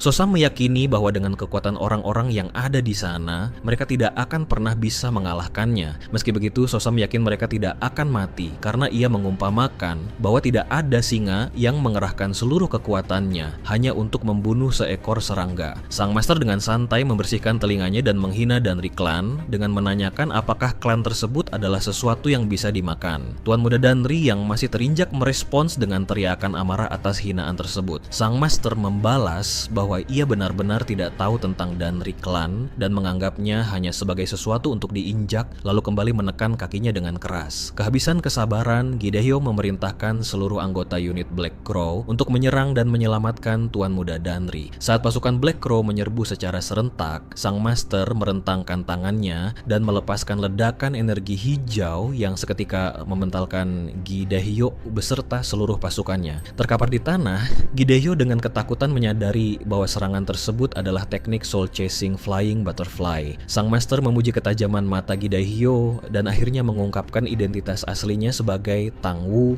yang bergelar Soul Chasing Poison Hand. Tang Wu merupakan master tertinggi dari Sichuan Tang Clan dan salah satu dari 10 penguasa agung, yakni kelompok elit yang berada dalam jajaran 20 orang terkuat di Murim. Reputasi Tang Wu sangat mengerikan, di mana siapapun yang menyinggungnya tidak akan bisa lari dari racunnya, bahkan setelah mereka mati dan menjadi arwah sekalipun. Melihat kekalahan telak unit Black Crow, Sosam menyadari bahwa tindakan anggota Danri Clan telah memicu masalah besar. Sosam memperkirakan bahwa menyinggung sosok sekelas Tang Wu dapat berujung pada pembubaran paksa Danri Clan, dan ia merasa sangat penasaran dengan bagaimana situasi ini akan berakhir. Seorang wanita berpakaian hijau bernama Hua menghampiri Tang Wu dan memanggilnya kakek. Hua membujuk Tang Wu untuk pergi dengan alasan bahwa anggota Danri Clan hanyalah orang desa yang tidak tahu apa-apa. Hua merasa tindakan Tang Wu sudah cukup untuk menyadarkan Tuan Muda Danri tentang betapa luasnya dunia, sekaligus mengutarakan rasa jijiknya terhadap kelakuan keturunan Orthodox faction yang membuat keributan dalam keadaan mabuk di pagi hari. Tang Wu mengakui bahwa ia sebenarnya ingin menghabisi Tuan Muda Danri, namun ia menahan diri karena tidak bisa bersikap sekejam itu pada kepada anak dari Orthodox Faction. Tangwu kemudian menginstruksikan agar Satuan Muda Danri bangun. Ia harus diperingatkan bahwa umurnya tidak akan panjang jika terus menggoda wanita sembarangan. Tangwu memastikan apakah Gideo mengerti instruksi tersebut. Gideo yang masih terkapar pasrah segera mengucapkan terima kasih atas kemurahan hati Tangwu. Setelah mendecakkan lidah, Tangwu melepaskan sisa energi dari tangannya dan bersiap untuk pergi. Namun langkah Tangwu mendadak terhenti dan ia menyuruh Hwa untuk menunggu sebentar. Tangwu berbalik arah dan berjalan menghampiri Sosam yang masih menunduk memegangi kudanya di antara para prajurit yang tumbang. Sosam bertanya-tanya di dalam hati mengenai alasan Tangwu menghampirinya. Hwa yang kebingungan menanyakan alasan Tangwu berhenti. Tangwu menjawab bahwa tidak ada hal penting dan ia hanya ingin menanyakan sesuatu kepada Sosam. Tangwu menatap tajam ke arah Sosam dan menanyakan namanya. Sosam hanya merespons dengan keheningan. Penolakan tersebut membuat Tangwu kembali mendesak dengan sorot mata hijau yang menyala tajam, secara intimidatif menuntut Sosam untuk menjawab siapa namanya. Menghadapi Tangwu yang menuntutnya untuk menyebutkan nama, Sosam memilih untuk tetap diam. Tangwu yang kehilangan kesabaran mulai memancarkan energi hijau dari matanya dan secara intimidatif mendesak Sosam. Ketegangan tersebut diredakan oleh campur tangan seorang anggota klan Danri yang menjelaskan bahwa Sosam adalah budak kandang kuda yang bisu. Mendengar hal itu, Tangwu menatap Sosam dengan saksama seolah sedang mengamati sebuah harta karun. Sosam menyadari bahwa ia sedang dinilai dan melihat momen ini sebagai kesempatan emas untuk melepaskan diri dari identitas selamanya. Tangwu kemudian mencengkeram lengan Sosam, mengalirkan energi hijau ke dalamnya, lalu tertawa puas. Tangwu kemudian beralih kepada anggota klan Danri dan menanyakan tujuan mereka serta peran Sosam. Setelah mengetahui bahwa rombongan itu sedang menuju klan Namgung untuk mengantarkan kuda hadiah dan Sosam adalah satu-satunya yang bisa menjinakkan kuda tersebut, Tangwu menyatakan niatnya untuk membawa Sosam pergi bersamanya. Anggota klan Danri awalnya menolak karena mereka sangat membutuhkan Sosam untuk mengendalikan kuda itu. Tangwu memberikan solusi agar mereka membawa kuda itu ke klan Namgung terlebih dahulu dan setelah tiba, ia sendiri yang akan mengambil Sosam. Tangwu juga berjanji akan memberikan penjelasan tertulis serta kompensasi kepada kepala klan Danri. Merasa tidak memiliki pilihan dan menganggap kompromi itu menguntungkan karena berurusan dengan senior yang kuat. Anggota klan Danri menyetujuinya. Tangwu tertawa senang dan segera memerintahkan cucu perempuannya untuk mengikutinya pergi. Anggota klan Danri yang tersisa kemudian memutuskan untuk segera mengirim tuan muda mereka ke tabib dan melanjutkan sisa perjalanan pasukan Gagak Hitam. Pada malam harinya, rombongan klan Danri menginap di sebuah penginapan yang megah. Sosam yang ditempatkan di kandang kuda memanfaatkan waktu sendiriannya untuk melatih kemampuan inventaris miliknya. Ia mengevaluasi perkembangannya sejak pertarungan melawan faksi ular hitam dan menyadari bahwa ia kini bisa memunculkan benda dalam radius 1 meter di sekelilingnya. Saat ia melatih pantulan energi dan menembakkan butiran pasir dari tangannya, ia menilai bahwa kecepatannya masih belum cukup untuk mengejutkan seorang ahli bela diri dalam pertarungan sungguhan. Selain itu, Sosam menyingkap rahasia lain dari teknik inventarisnya, yaitu kemampuannya untuk memindahkan apapun yang masuk ke dalam tubuhnya secara langsung ke dalam ruang dimensi tersebut, sebuah kemampuan mutlak yang ia sebut sebagai teknik ilahi. Latihan rahasia Sosam terhenti ketika cucu perempuan Tangwu mendatangi kandang kuda tersebut. Wanita itu bergumam keheranan memikirkan keistimewaan Sosam hingga kakeknya memanggil pemuda rendahan itu di larut malam. Lalu ia memerintahkan Sosam untuk mengikutinya. Setibanya di sebuah ruangan khusus yang tertutup rapat, Sosam disuruh masuk dan mendapati Tangwu sedang duduk bermeditasi di atas platform di depan sebuah dinding bermotif naga emas. Tangwu menginstruksikan Sosam untuk naik ke platform, duduk di hadapannya dalam posisi meditasi, dan melepaskan seluruh pakaiannya. Sosam menuruti perintah tersebut dan menunjukkan fisiknya yang langsung mendapat pujian dari Tangwu. Tangwu kemudian mengeluarkan sebuah kotak emas berukiran naga dan burung Fenghuang yang berisi jarum emas naga dan Fenghuang. Cucu perempuan Tangwu sangat terkejut melihat pusaka tersebut dan mempertanyakan rencana kakeknya. Tangwu mengabaikannya dan menceritakan pepatah tentang jeruk mandarin dari Huainan yang akan berubah menjadi jeruk pahit ketika ditanam di wilayah utara. Ia mengibaratkan Huainan sebagai klan Danri, utara sebagai klan Tang, dan jeruk mandarin tersebut sebagai Sosam. Tangwu menyatakan bahwa ia akan melakukan sebuah teknik besar pada tubuh Sosam yang akan memberikan rasa sakit yang luar biasa ekstrem hingga terasa lebih buruk daripada kematian. Namun ia berjanji bahwa jika Sosam mampu menahannya, ia akan memberikan imbalan kekuatan yang jauh lebih besar, termasuk menyembuhkan kebisuan pemuda itu. Saat Tangwu membuka kotak emas tersebut hingga memancarkan cahaya energi yang terang, ia bertanya apakah Sosam bersedia melakukannya. Cucu perempuan Tangwu berusaha mencegah kakeknya dengan panik, beralasan bahwa tindakan seserius itu tidak boleh dilakukan tanpa persetujuan para tetua klan. Tangwu merespons interupsi itu dengan menoleh dan memberikan tatapan mata yang sangat mengerikan hingga membuat cucunya terdiam kaku ketakutan, lalu ia tertawa terbahak-bahak. Sosam yang mengamati dinamika tersebut menyeringai lebar dengan mata merahnya yang menyala, menyadari sepenuhnya maksud dan keuntungan dari eksperimen Tangwu. Kisah diakhiri dengan Tangwu yang memegang sebuah jarum emas bersinar dan secara resmi bertanya apakah pemuda di hadapannya itu siap untuk menerima marga Klantang. Sementara Sosam membalas tatapan itu dengan senyuman iblis yang penuh antisipasi. Di dunia Jianghu terdapat berbagai bakat luar biasa yang sangat langka. Namun Tangwu menyadari bahwa pemuda yang baru saja ia temukan memiliki tubuh yang merupakan bahan terbaik dan belum pernah ada sejak sejarah dunia seni bela diri dimulai. Pemuda tersebut diidentifikasi memiliki jurus tanpa darah, sebuah kondisi di mana tubuhnya tidak memiliki darah dan jalur energi selayaknya manusia normal. Tangwu melihat ketiadaan jalur energi tersebut sebagai sebuah kanvas kosong yang bisa dibentuk sesuka hati dengan ambisi bahwa tubuh itu kelak dapat memulihkan teknik seribu langit dan hujan bunga, serta membuat seluruh kepala dunia seni bela diri tunduk di hadapan nama keluarga Tang. Setelah memastikan kesediaan pemuda tersebut untuk menerima nama keluarga Tang dan menanggung risiko kematian demi membuktikan kelayakannya di hadapan para tetua serta kepala klan, Tangwu memulai ritual dengan menerapkan hukum agung klasifikasi. Hua diperintahkan untuk berjaga dan langsung menciptakan penghalang pelindung dari pedang energi hijau di dalam ruangan. Tangwu kemudian memulai ritual dengan menusukkan sebuah jarum emas yang bersinar terang ke puncak kepala Sosam. Tanpa disadari oleh kakek dan cucu tersebut, Sosam yang sedang duduk bermeditasi sebenarnya mampu mengetahui isi percakapan transmisi suara mereka berkat teknik membaca bibir yang ia kuasai di kehidupan masa lalunya.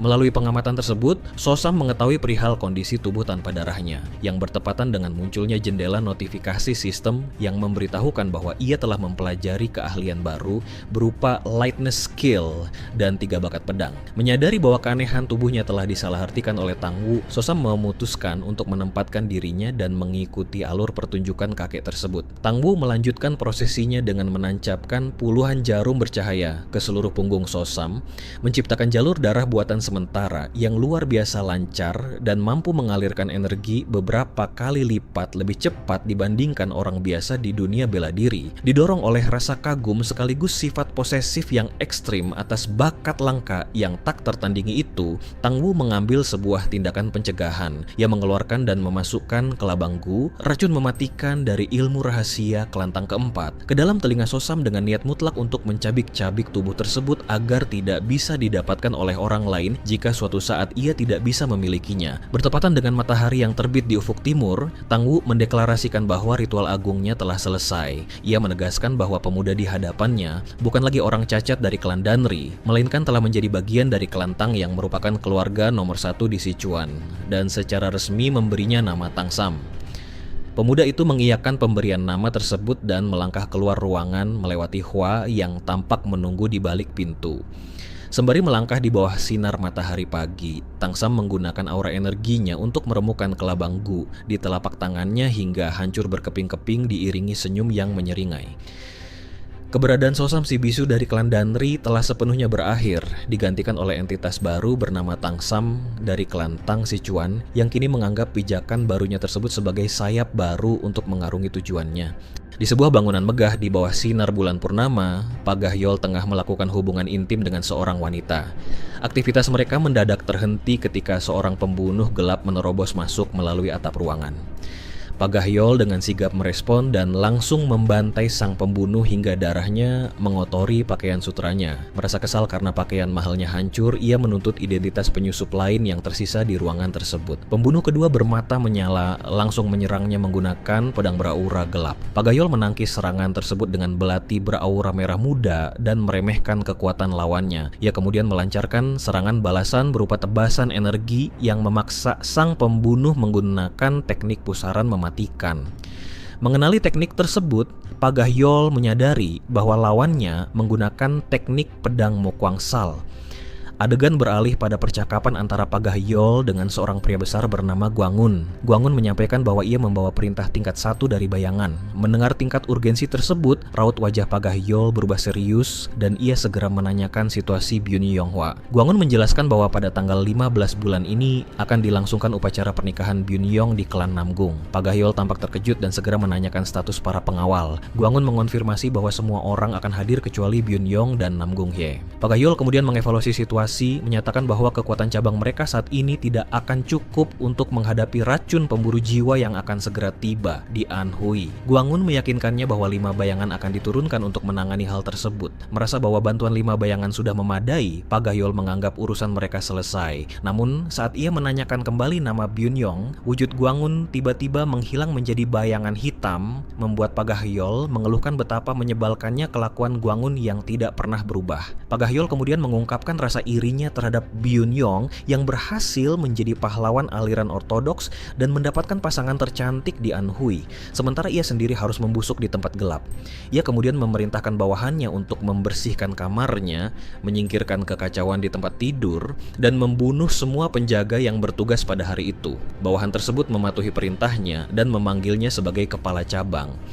Sebuah narasi kemudian secara resmi mengkonfirmasi status Pagahyol sebagai iblis nafsu sekaligus kepala cabang sekte Cheonma di wilayah Anhui. Sementara Pagahyol menatap pemandangan kota Anhui yang dipenuhi lampion dari balkonnya, pergerakan besar tengah terjadi di luar kota. Sebuah pasukan dalam jumlah masif yang terdiri dari para prajurit pejalan kaki dan penunggang kuda sedang melakukan perjalanan malam. Seorang pria tua dari rombongan tersebut mencatat bahwa mereka telah tiba lebih cepat dari perkiraan awal. Rombongan yang dipimpin oleh seorang pemuda berambut hitam acak-acakan tersebut akhirnya tiba di ujung tebing. Mereka menatap ke arah lautan lampion yang menerangi kota di bawahnya, mengonfirmasi bahwa tempat yang membentang di hadapan mereka adalah Anhui, kediaman dari keluarga Namgung yang berkuasa. Di tengah kemeriahan kota yang dihiasi lampion dan pertunjukan barongsai, sekelompok pengemis bersujud memohon sepotong nasi kepada seorang penjaga. Penjaga tersebut merespons dengan kemarahan, mengusir mereka dan mengumpat kasar mengenai keberadaan mereka di tempat itu. Ketika salah satu pengemis memelas agar setidaknya diberikan sisa makanan, sang penjaga justru meludah dan menendang wajah pengemis itu dengan brutal, memicu kepanikan di antara pengemis lainnya saat korban terpental ke lantai. Keributan tersebut menarik perhatian yang membuat munculnya seorang pemuda berpakaian biru dan putih dari dalam bangunan. Penjaga itu dengan gugup memanggilnya Tuan Muda Do dan mencoba menjelaskan mengenai kerumunan para pengemis tersebut. Alih-alih marah, pemuda bernama Do Heo Ok itu tersenyum hangat, mengulurkan tangannya untuk membantu pengemis yang terjatuh. Ia kemudian memerintahkan penjaga untuk membagikan sisa makanan kepada mereka, beralasan bahwa hari pernikahan masih menyisakan waktu. Sikap dermawan tersebut mengundang pujian dari para penonton yang menganggap Do Heo Ok berbeda dari pendekar lain, serta membenarkan mengapa putri keluarga Namgung jatuh hati padanya. Terdengar desas-desus di antara kerumunan yang memuji Do Heo Ok sebagai pendekar pengembara yang berhasil melenyapkan iblis kembar Yin Yang yang telah puluhan tahun merajalela, serta rumor bahwa ia mewarisi ilmu bela diri Kaisar Pedang Petir dari 300 tahun lalu. Suasana damai di tengah kerumunan mendadak tegang ketika seorang pria tua secara tak sengaja menabrak seorang pria berbadan besar. Kemarahan pria besar itu seketika berubah menjadi teror saat pria tua itu menoleh, memperlihatkan sorot mata mematikan dan aura ungu pekat yang menandakan identitasnya sebagai tangan racun pemburu jiwa Tang Oh. Tanpa belas kasihan, Tang Oh mencengkeram wajah pria besar itu dan melemparnya menyingkir, menggerutu tentang betapa tidak bergunanya orang-orang di sekitarnya. Berjalan membelah kerumunan bersama seorang wanita muda dan pemuda berambut gelap, Tang Oh berteriak penuh amarah di tengah halaman, mempertanyakan apakah ia telah datang ke tempat yang salah dan menantang siapa saja yang berani menggerutu untuk berbicara langsung di hadapannya. Do Heo Ok melangkah maju menengahi situasi, menundukkan tubuhnya memberi salam dan memperkenalkan dirinya kepada pendekar besar Tang Oh. Menyadari bahwa pemuda itulah alasan kedatangan mereka sejauh ini, Tang Oh mengakui kehebatannya namun menegaskan bahwa pujiannya hanya berhenti sampai di situ. Ia menyatakan bahwa pertemuan mereka di masa lalu mungkin akan terasa menyenangkan, namun melihatnya hari ini justru sangat mengecewakan.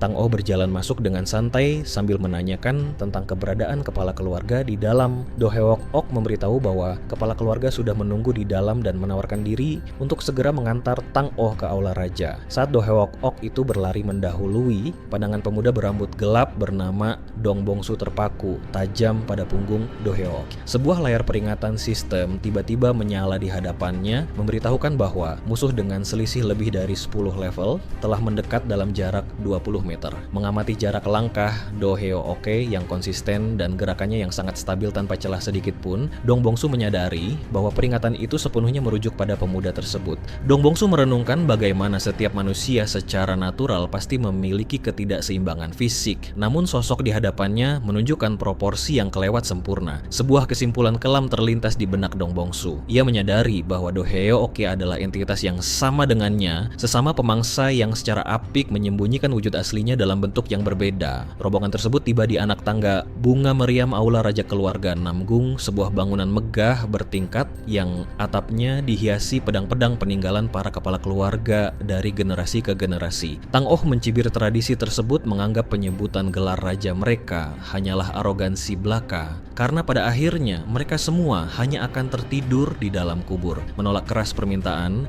Do Heok Ok untuk menunggu di luar sebentar, Tang Oh menaiki anak tangga dengan agresif dan mendobrak masuk ke dalam aula. Di dalam ruangan yang dihiasi pilar-pilar besar, kepala keluarga Namgung menyambut kedatangan tetua Tang dengan tawa hangat, sama sekali tidak tersinggung oleh teguran Tang Oh mengenai kurangnya wibawa dirinya yang berlarian. Dang Hua yang berdiri di belakang mengamati dalam diam, mempertanyakan kedekatan tak terduga antara kakeknya dan pemimpin keluarga Namgung tersebut. Di sudut lain ruangan, seorang wanita berambut jingga bernama Hie menyambut gembira kedatangan Hua Mei. Reuni tersebut terhenti saat Do Heo Oke berdehem ringan, meminta maaf atas situasi kacau di luar yang membuatnya belum sempat menyapa, lalu kembali menyebutkan namanya. Dang Hua dengan percaya diri memperkenalkan dirinya dan menanyakan apakah ia sudah boleh memanggil pemuda itu dengan sebutan kakak ipar, sebuah godaan yang membuat wajah Hie memerah menahan malu. Do Heo Ok tertawa. Lepas menyetujui panggilan tersebut, Dang Hua menyatakan ketidakyangkaannya bahwa Haye yang pemalu akan menikah lebih dulu darinya. Perhatian Haye kemudian teralih pada sosok bayangan yang berdiri diam di dekat pintu masuk. Melangkah ke bawah cahaya, pemuda berambut gelap itu memperkenalkan dirinya secara singkat sebagai Dang Sam. Do Heo Oke menghampirinya dengan senyum cerah dan mengulurkan tangannya sebagai tanda persahabatan. Sepasang mata merah Dang Sam menatap uluran itu dalam diam sebelum ia menjabat tangan Do Heo Ok dengan senyum yang menyembunyikan niat aslinya. Merasa mendapatkan ide, Do Heo Ok mengumumkan rencananya untuk berjalan-jalan malam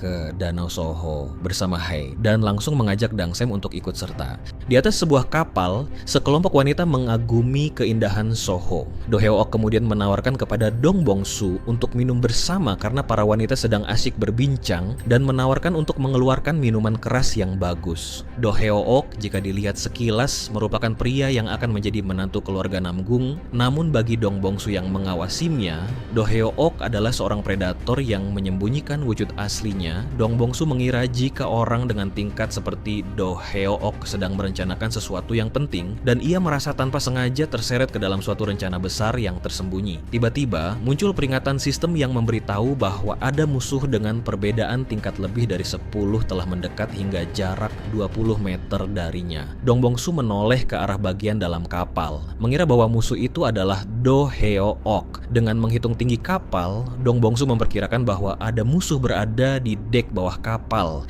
Do Heo Ok kemudian datang dan meminta maaf karena minuman kerasnya berada di tempat yang aneh sehingga butuh waktu untuk mengambilnya. Dong Bongsu yang menyadari bahwa musuh itu bukanlah Do Heo Oke melainkan orang lain, mengira ini adalah minuman keras yang bagus. Do Heo Oke memberitahu bahwa minuman yang ia bawa adalah minuman emas yang sedikit lebih kuat dan sangat langka dan ia memberikan minuman keras itu khusus untuk Dong Bongsu. Dong Bongsu berdalih bahwa perutnya terasa tidak enak dan meminta izin untuk pamit sebentar, yang kemudian diiyakan oleh Do Heo Ok dengan menyuruhnya untuk bertanya pada awak kapal kemana ia harus pergi. Dong Bongsu memasuki sebuah ruangan gelap dan peringatan sistem kembali muncul memberitahu bahwa musuh telah mendekat, namun sesaat kemudian jarak musuh sempat bertambah dan kembali berkurang. Ia menunggu dalam kegelapan hingga musuh itu berada di jarak 1 meter dan tiba-tiba menyadari bahwa ada 5 musuh yang tingkatnya jauh di atasnya di kapal itu, termasuk Do Heoo.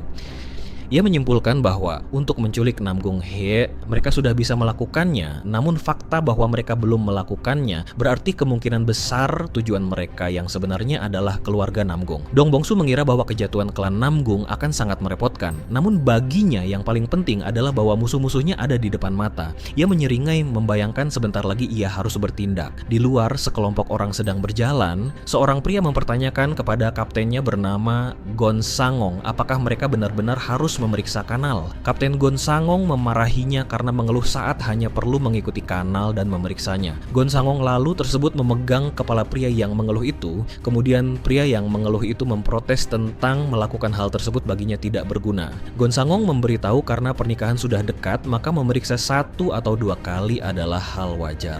Dengan perginya kedua pria tersebut, Gon Sangong memprotes tentang pekerjaannya yang membosankan dan ia menginginkan untuk menjatuhkan musuh di medan perang dan bernyanyi dalam kemenangan seperti pria sejati, lalu berharap untuk musuh muncul. Karena menurutnya hal tersebut akan membuat suasananya menjadi lebih menarik. Di dalam lorong yang gelap kedua pria tersebut, salah seorang dari mereka mengeluh tentang harus terjebak di sana selagi orang-orang bersenang-senang. Ketika ia menanyakan pendapat anak baru bersamanya, tiba-tiba Dong Bongsu muncul di sampingnya dan meniup lilin di tangannya. Di dalam kegelapan itu terjadi pertarungan sengit antara Dong Bongsu dan kedua penjaga tersebut sebelum sebuah pedang terjatuh dan menjadi hening. Gon Sangong yang memarahi bawahannya tadi merasa bosan dan mengeluh bahwa orang-orang itu hanya bermalas-malasan. Kemudian ia berjalan membawa sebuah obor untuk menyusul mereka. Di lorong yang gelap, Gon Sangong berjalan sendirian membawa obor dan menemukan sebuah lengan yang buntung. Ia memanggil anak baru yang bernama Do Chil, namun tidak ada sahutan. Ia berlari panik dan tiba-tiba menyadari ada yang tidak beres. Di depannya, terlihat banyak tumpukan mayat berlumuran darah yang ditancapkan oleh banyak pedang. Dong Bongsu yang berada di antara tumpukan mayat itu menoleh ke arahnya dengan mata melotot dan mengatakan bahwa secara kebetulan ia memiliki 1 lengan yang berlebih. Di dalam terowongan bawah tanah yang gelap dan tergenang air, ketenangan seketika pecah ketika Dong Bongsu melesat menerjang mundur. Pertarungan sengit tak terhindarkan saat bilah pedang bercahaya biru milik Dong Bongsu berbenturan keras dengan senjata dari Gon Sangong, memicu pusaran air dan kilatan energi di sekeliling mereka.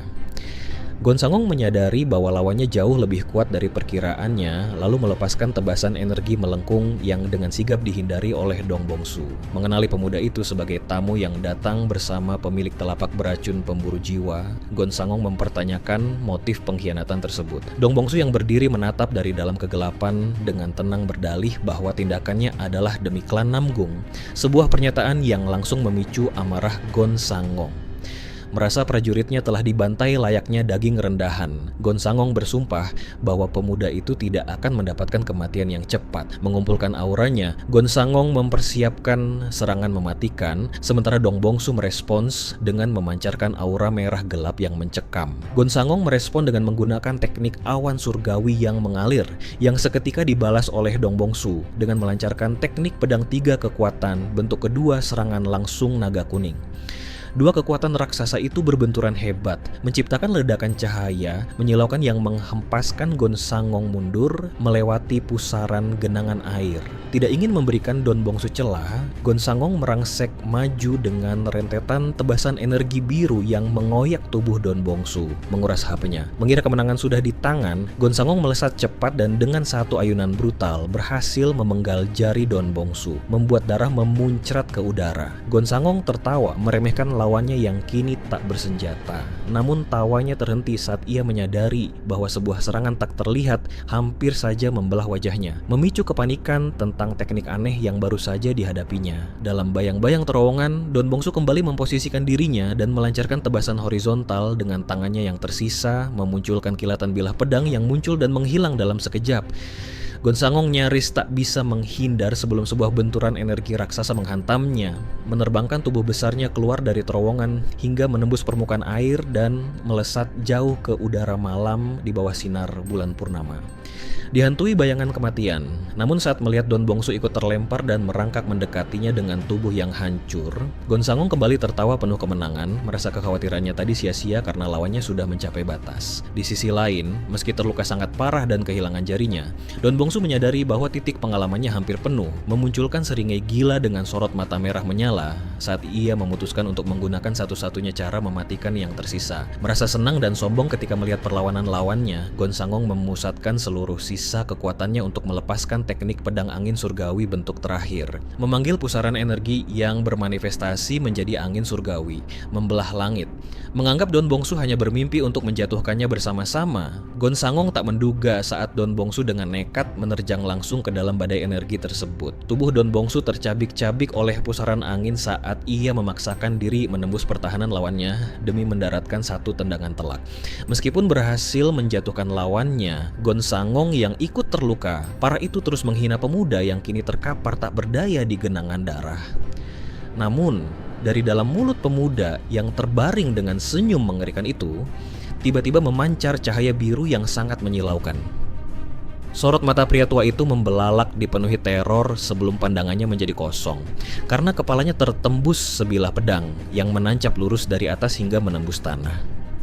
Kematian Gonsangong seketika memicu sistem untuk menaikkan level Don Bongsu. Tubuhnya yang hancur perlahan terangkat ke udara, menyembuhkan seluruh lukanya dan meregenerasi lengannya yang terputus di dalam sebuah pilar cahaya biru raksasa yang menjulang membelah awan.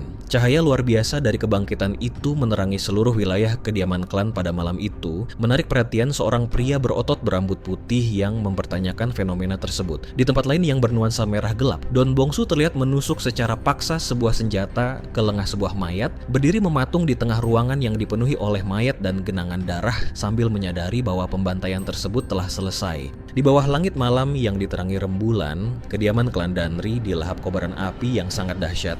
Di area pelataran tangga bangunan yang terbakar itu, sebuah pertempuran berdarah berskala besar tengah berlangsung.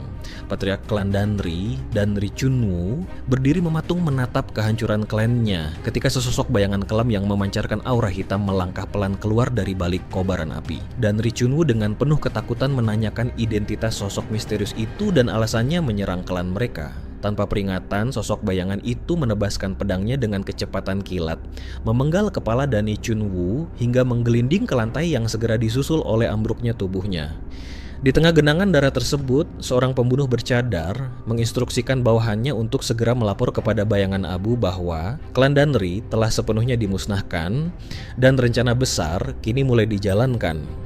Di sebuah pinggiran hutan yang sunyi, bayangan abu yang bertelanjang dada dengan balutan jubah ungu melempar tubuh seorang gadis ke tanah. Pria itu mengeluhkan betapa membuang-buang waktunya menyadari dari pakaiannya bahwa mangsanya adalah anggota klan Danri. Saat seseorang dari kegelapan melapor, bayangan abu mengeluh dengan awan gila yang terlalu cepat menyelesaikan urusannya dan menambahkan jika orang tersebut sama sekali tidak tahu cara bersenang-senang. Namun, perhatiannya seketika teralihkan ketika mengingat sebuah pilar cahaya raksasa yang sangat terang melesat membelah langit malam dari arah wilayah klan Namgung. Menyadari bahwa para bayangan tidak mungkin mengirimkan sinyal seterbuka itu, ia mulai curiga jika klan Namgung telah mengetahui rencana rahasia mereka. Bayangan abu segera memerintahkan lautan pasukan hitamnya untuk memblokir seluruh akses jalan menuju Anhui saat itu juga dan langsung menjalankan strategi pertama, sebuah instruksi yang dijawab dengan kepatuhan mutlak oleh pasukannya. Di sebuah lorong gelap yang hanya diterangi nyala obor, sekelompok prajurit klan Namgung mematung dalam kengerian melihat ceceran darah yang membentuk pesan ancaman besar di dinding. Pesan berdarah itu meramalkan bahwa selama bulan purnama kaisar akan jatuh dan siapa yang berjalan perlahan akan menjadi raja. Salah seorang prajurit menanyakan kepada patriark klan Namgung siapa pihak yang memiliki kekuatan untuk melakukan penyusupan tersebut. Patriarki klan Namgung menyimpulkan bahwa meskipun pelakunya belum diketahui, sudah sangat jelas ada seseorang yang tengah mengincar klan Namgung. Sang patriark menginstruksikan peningkatan frekuensi patroli dan kewaspadaan tingkat tinggi menjelang hari pernikahan, serta menuntut agar aktivitas mencurigakan sekecil apapun segera dilaporkan kepadanya. Ketegangan melanda selagi patriarki klan Namgung yang menyusuri ulang lorong berdarah mencoba mengartikan pesan tersebut, menyimpulkan bahwa kaisar merujuk pada klan Namgung sendiri dan bulan purnama adalah referensi pada hari pernikahan. Namun identitas siapa yang berjalan perlahan masih menjadi misteri yang memicu kepanikan. Siang itu, di dalam rapat pemimpin skuad pedang Cakrawala memukul meja dengan keras, menolak mentah-mentah tuduhan yang ada dan menganggap hal tersebut hanyalah rekayasa. Ia membela Do Heook yang belum genap setahun bersama klan, menegaskan bahwa meragukan calon menantu hanya karena satu kalimat pesan samar akan membuat seluruh murim menertawakan klan Namgung.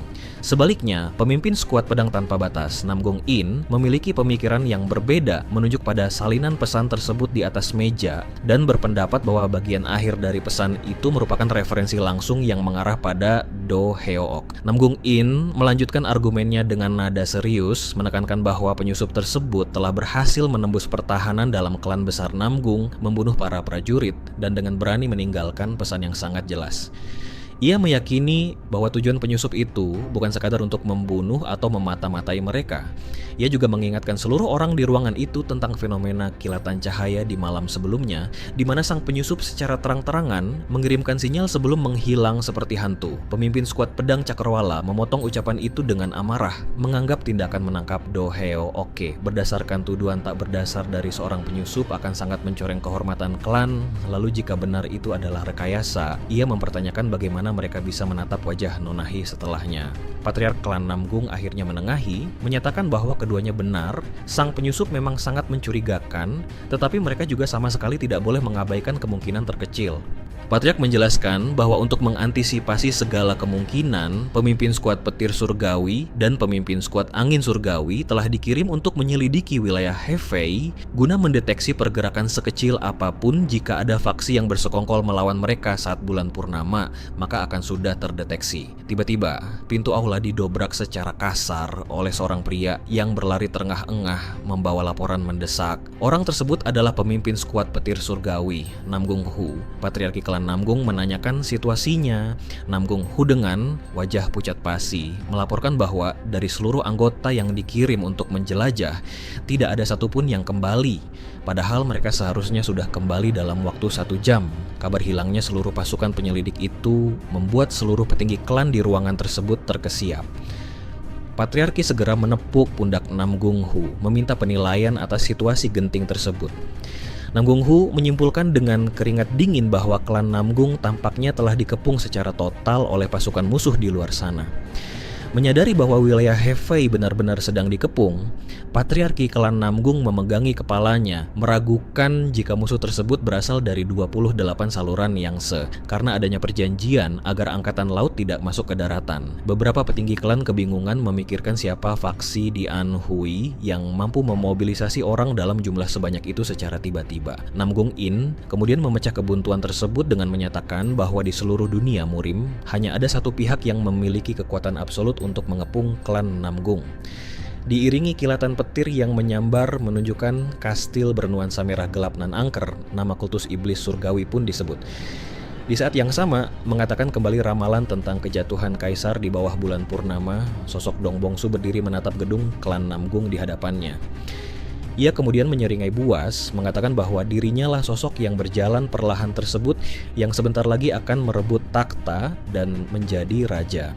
Di bawah terangnya langit siang yang menyinari pelataran bangunan megah, Dong Bongsu sedang memusatkan energinya dalam keheningan yang mencekam. Pikirannya melesat jauh ke dalam sebuah pertempuran simulasi mental yang mematikan. Kilatan petir biru menyambar buas saat ia berhadapan dengan Go Sangong. Dong Bongsu dengan lincah menghindari tebasan pedang berlapis energi biru, menyadari dengan napas tertahan bahwa jika saat itu Go Sangong menggunakan teknik pedang angin surgawi lebih cepat pada untuk menghadapinya, maka detik itu juga akan berujung pada kekalahan mutlaknya. Terpesona oleh keagungan seni bela diri yang kekuatannya jauh melampaui kemampuan apapun dalam permainan, Dong Bongsu membulatkan tekad untuk menguasainya demi mencapai kekuatan absolut. Pertarungan sengit di benaknya kembali pecah, diakhiri dengan rentetan tebasan kilat biru yang mencabik pertahanan Go Sangong hingga tubuhnya tumbang bersimbah darah. Dong Bongsu menghembuskan napas lega, merayakan kemenangannya dalam ilusi pertarungan tersebut. Kembali pada realitas kualitas pelataran yang damai, Dong Bongsu merenungkan betapa dahsyatnya efek metode besar pengungkapan kesucian Tang Oson yang mampu menanamkan pengalaman pertarungan langsung ke dalam tubuhnya biarpun meridian yang terbentuk hanya bersifat sementara. Sebuah pijaran cahaya mistis tiba-tiba memunculkan pesan sistem yang menyatakan bahwa dirinya telah mencapai level 13 dan diharuskan menyelesaikan misi kemajuan kelas.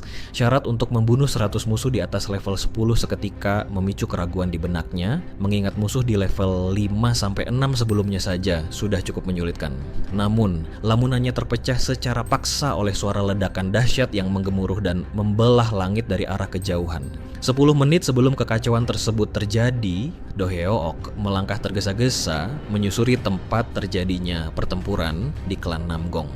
Pikirannya dipenuhi kewaspadaan melihat peningkatan tajam jumlah prajurit keamanan akibat insiden cahaya suar misterius di malam sebelumnya. Sebuah informasi genting yang mendorongnya untuk segera melapor kepada para bayangan. Langkahnya terhenti ketika sebuah panggilan menginterupsi perjalanannya. Sosok yang menghalangi jalannya adalah pemimpin skuad pedang tanpa batas, Namgung In. Ketika ia bertanya pada Do Hyeok, alasannya pergi dengan buru-buru di mana beralasan sedang menyelidiki kebenaran munculnya cahaya suar di sekitar area perayaan pernikahan. Saat Namgung In menanyakan apa yang ia temukan dan apa suara tersebut milik penyusup, Do Hyeok terdiam, tak bisa menjawab. Senyum ramah Do Hyeok seketika pudar, berganti dengan raut wajah bengis dan penuh intimidasi saat Namgung In menyudutkan Do Hyeok. Namgung In mendesak Do Hyeok untuk ikut bersama mereka ke Aula Raja Kaisar tanpa menerima penolakan. Di tengah ketegangan yang memuncak, Do Hyeok hanya bisa menghela napas pasrah. Namun, kengerian sejati baru saja mengambil alih panggung ketika Do Hyeok menanyakan jika mereka menyadari identitas sambil memberitahu rasa sukanya pada wadah tubuhnya saat itu. Sesosok entitas yang menggunakan tubuh Do Hyeok dengan mengerikan membuat raut wajah gila dan lidah menjulur. Namgung menatap ngeri entitas gila tersebut, berteriak panik menyadari bahwa sosok di hadapannya bukanlah Do Hyeok yang ia kenal. Tanpa memberikan waktu untuk bereaksi, tiba-tiba terjadi ledakan yang berasal dari Aula Raja. Teriakan putus asa Namgung In yang menyebut Aula Raja Kaisar yang meledak. Menggunakan teknik Kaisar Pedang Petir, Do Hyeok mengeksekusi bentuk pertama pukulan petir,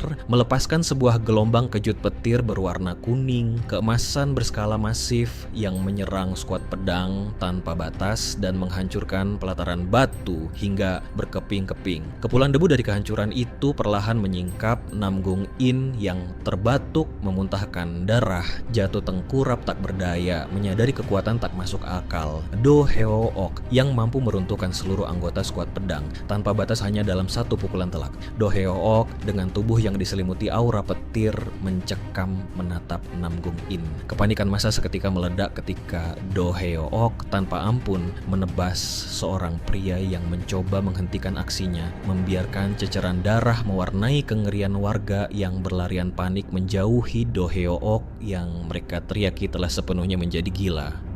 Dengan napas tersengal dan tubuh penuh luka, Namgung In menuntut jawaban atas identitas asli entitas yang merasuki Do Hyeok. Menolak memberikan jawaban, entitas itu menyeringai, memusatkan pusaran petir kuning yang membutakan tepat di depan wajah Namgung In untuk memberikan eksekusi terakhir. Namun, tepat sebelum kilat mematikan itu mencabut nyawa Namgung In, sebuah teguran bernada merendahkan dari Tang O selagi berdiri di atas pedang yang dipegang oleh entitas yang merasuki Do Hyeok. Tang O menghentikan hantaman petir Do Hyeok hanya dengan tusukan jarum ke tangan entitas yang merasuki Do Hyeok seraya menatap tajam ke arah pemuda yang tengah mengamuk tersebut.